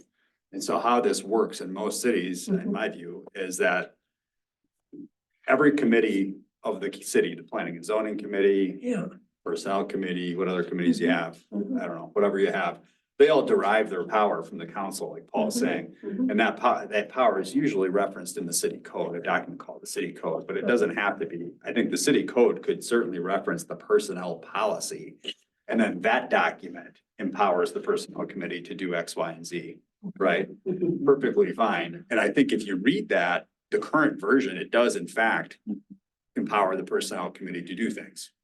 I think that's one of many questions. I mean, like you're kind of figuring out that personnel policy, I think it's no good. Like you need to redo that for many reasons. I can't even tell you how many reasons you need to redo that, but one of the things you should look at is, you know, you're not a city manager city, right? So if you're a city manager city, the council doesn't have authority. The city manager has authority to just hire and fire who they want. And they just give notice to the city council, but that's like a plan B city. I think you're not that. You're an administrator city now. And we're not a charter city, we're a Statutory city. So you're an administrator city. So the administrator has, and this is, you know, authority, certain amount of authority. And then the council has a certain amount of authority, and then the council can choose if they want to delegate that authority to committees. For example, some cities delegate final authority to the planning commission. So things don't go back to the council. That's your choice. You can do it that way. You can do, you know, you have to vote, you've adopted a planning commission, that planning commission could, you know, the least, you know, the most township. The most township would be the city council acts as the planning commission itself. The least township, most city would be you delegate to the planning commission to approve all requests, variances, conditions, permits, whatever. And then those get appealed to the city council only. So you would take away your authority. And you could choose to do that if you wanted to. Most cities your size have set the authority up where, just using the planning commission as an example, where the planning commission is just an advisory committee. They basically give advice to you, you know, variance X, conditional use permit Y, you know, and this is why I recommended you hire that Stantec planner to help the committee with that, because you need somebody to help you.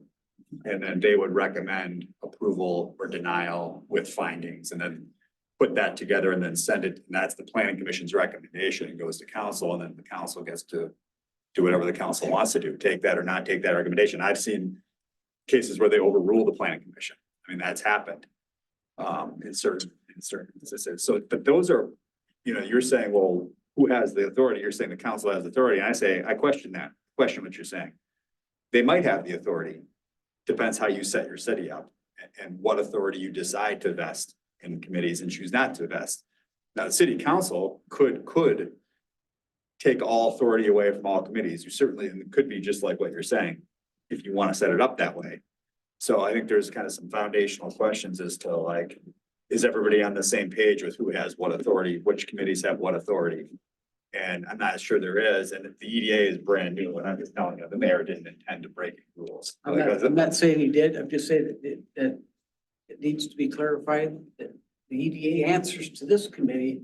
Nobody's, Well, there's not gonna be, there's not gonna be an appointed committee functioning over the city council. unless you choose to allow it. And what I'm telling you and the rest of the councils, the EDA is brand new, like, nobody really knows what's going on here. So you ought to look at that enabling resolution and just understand, you know, and the personnel committee, like, that's your question. Like, look at the personnel policy as it's currently drafted, and that will tell you what authority they have. And that policy is adopted per the code. It's in, I just read it. So the council has invested these two guys who are currently the personnel committee with that authority that's in that policy as it's currently drafted, which is gonna be redrafted. So when you redraft it, think about that too. Like, the league model goes through this, like, you don't have to have a personnel committee, but then you're into a position where, you know, that, I mean, we recommend it usually because you want to allow that personnel committee to handle issues so that the administrator doesn't have to handle all of the issues themselves, essentially, and that they can meet on an ad hoc basis without holding a public meeting. Like, that's the point of it. That's the real point of it. So, but anyway, we'll get into all that. I couldn't possibly answer all your questions tonight. You're only gonna be here a month, but. Right. Well, I do have another, a thing happened the very first night I was here, and it was with the planning commission, and I'm glad that Councilman Pendergrass brought up his concern, because my concern is that we had 3 council members Yeah, at well, that planning commission, and I don't think, and when I heard the deputy clerk try to explain to the council members that were here, that was in violation, they right away said, no, it was posted, it's posted, it's posted. There's no way that it could be posted for 3 of you to be voting. We voted on a variance. Now that variance, I don't know if the planning commission, if it's a good variance or not, because Did you prove it?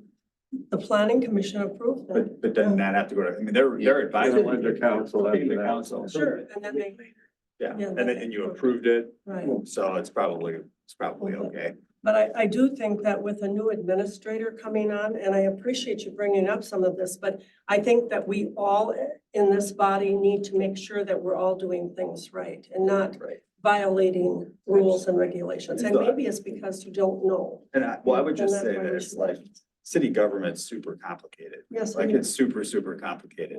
Like, this is really complex. I mean, everybody wants Autumn to be on the city council. This is simple. I'm just gonna do this and that. This is super, like, it's complicated for me. Like, that guy at the power guy, I mean, that was over my, I mean, I was like, whoa, you guys can read those maps. That's good. Good for you. I mean, and that's just one issue, one complex issue. I mean, you get all these issues, so, I gotta say, I'm with you, Shirley. I guess I didn't take this as malice, but I think it hit home with whatever happened in EDA. But I think the broader message here is we need to do things right, no matter what it That's is. right. Like, we need to make sure we do it right and know that the council's in charge.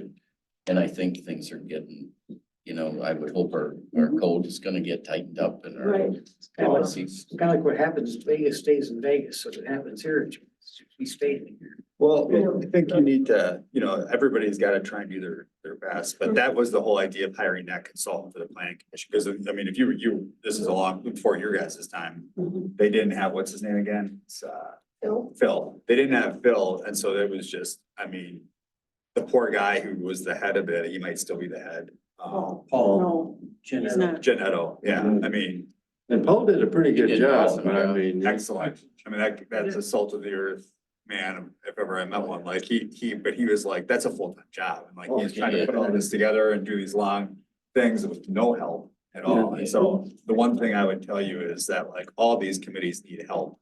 Like, you hire an administrator, you should listen to the administrator, because they know, in theory, they know more. You know, like, or they can research it and figure it out. Like, they're supposed to, like, Phil is supposed to help you draft the findings so that that poor Paul guy didn't have to do it. I mean, nicest guy, but I felt like terrible You for write the him. finding of facts so well. Oh, I mean, by the end of it, I was like, That guy is, yeah, it was like, you Plus his gotta, day job.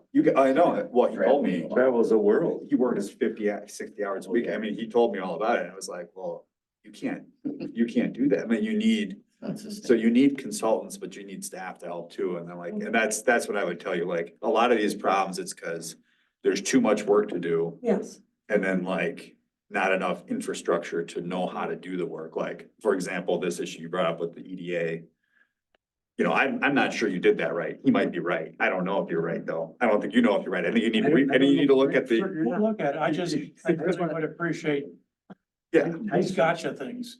I just wanna make These sure. gotcha things being done at the meeting as opposed to being put in the packet. Cause I That's why can we have research it then and packets. tell you what the right, I can't research it on the cuff. Right, I mean, I just. So, but look at that, and then if you screwed it up, bring it back and reaffirm that, like have the council ratify that, just put it in the consent agenda to appoint that guy, Jan. You know, if you Oh, yeah. if you decide you screwed up, We'll talk then- about it next week. Yeah. We'll talk about But I that think next week. it also, can be you know, fixed, you can fix anything. Sure. we would operate better if things like this came to the staff so we could put it in the memo, research it, have our Right. attorney talk about it, rather than Yeah. saying, oh, boy, I caught you doing Well, something bad, you know? I would also think his point is right about this. I mean, this is a complex, like to do that resolution tonight. I mean, that's why I suggest you table it, like, No, I'm fine. it's just too complex. I mean, and we don't even know if it's drafted right. Like, Exactly. it might, you know, maybe wrong. So just understand, like, And I appreciate that point. I mean, we didn't know anything about it. I don't know who did. But clearly it's important. it's a lot to absorb. It's important to a lot of people should understand. Absolutely. I'm Yeah. surprised there's that many Very- here just for that. That's They, right. they already knew about it. I didn't know about it. I seen the packet. And the mayor spent 10 years on the park, you know, That's making the nice park, and then they're gonna Exactly. put their big poles in your I'm park. glad they came and shared.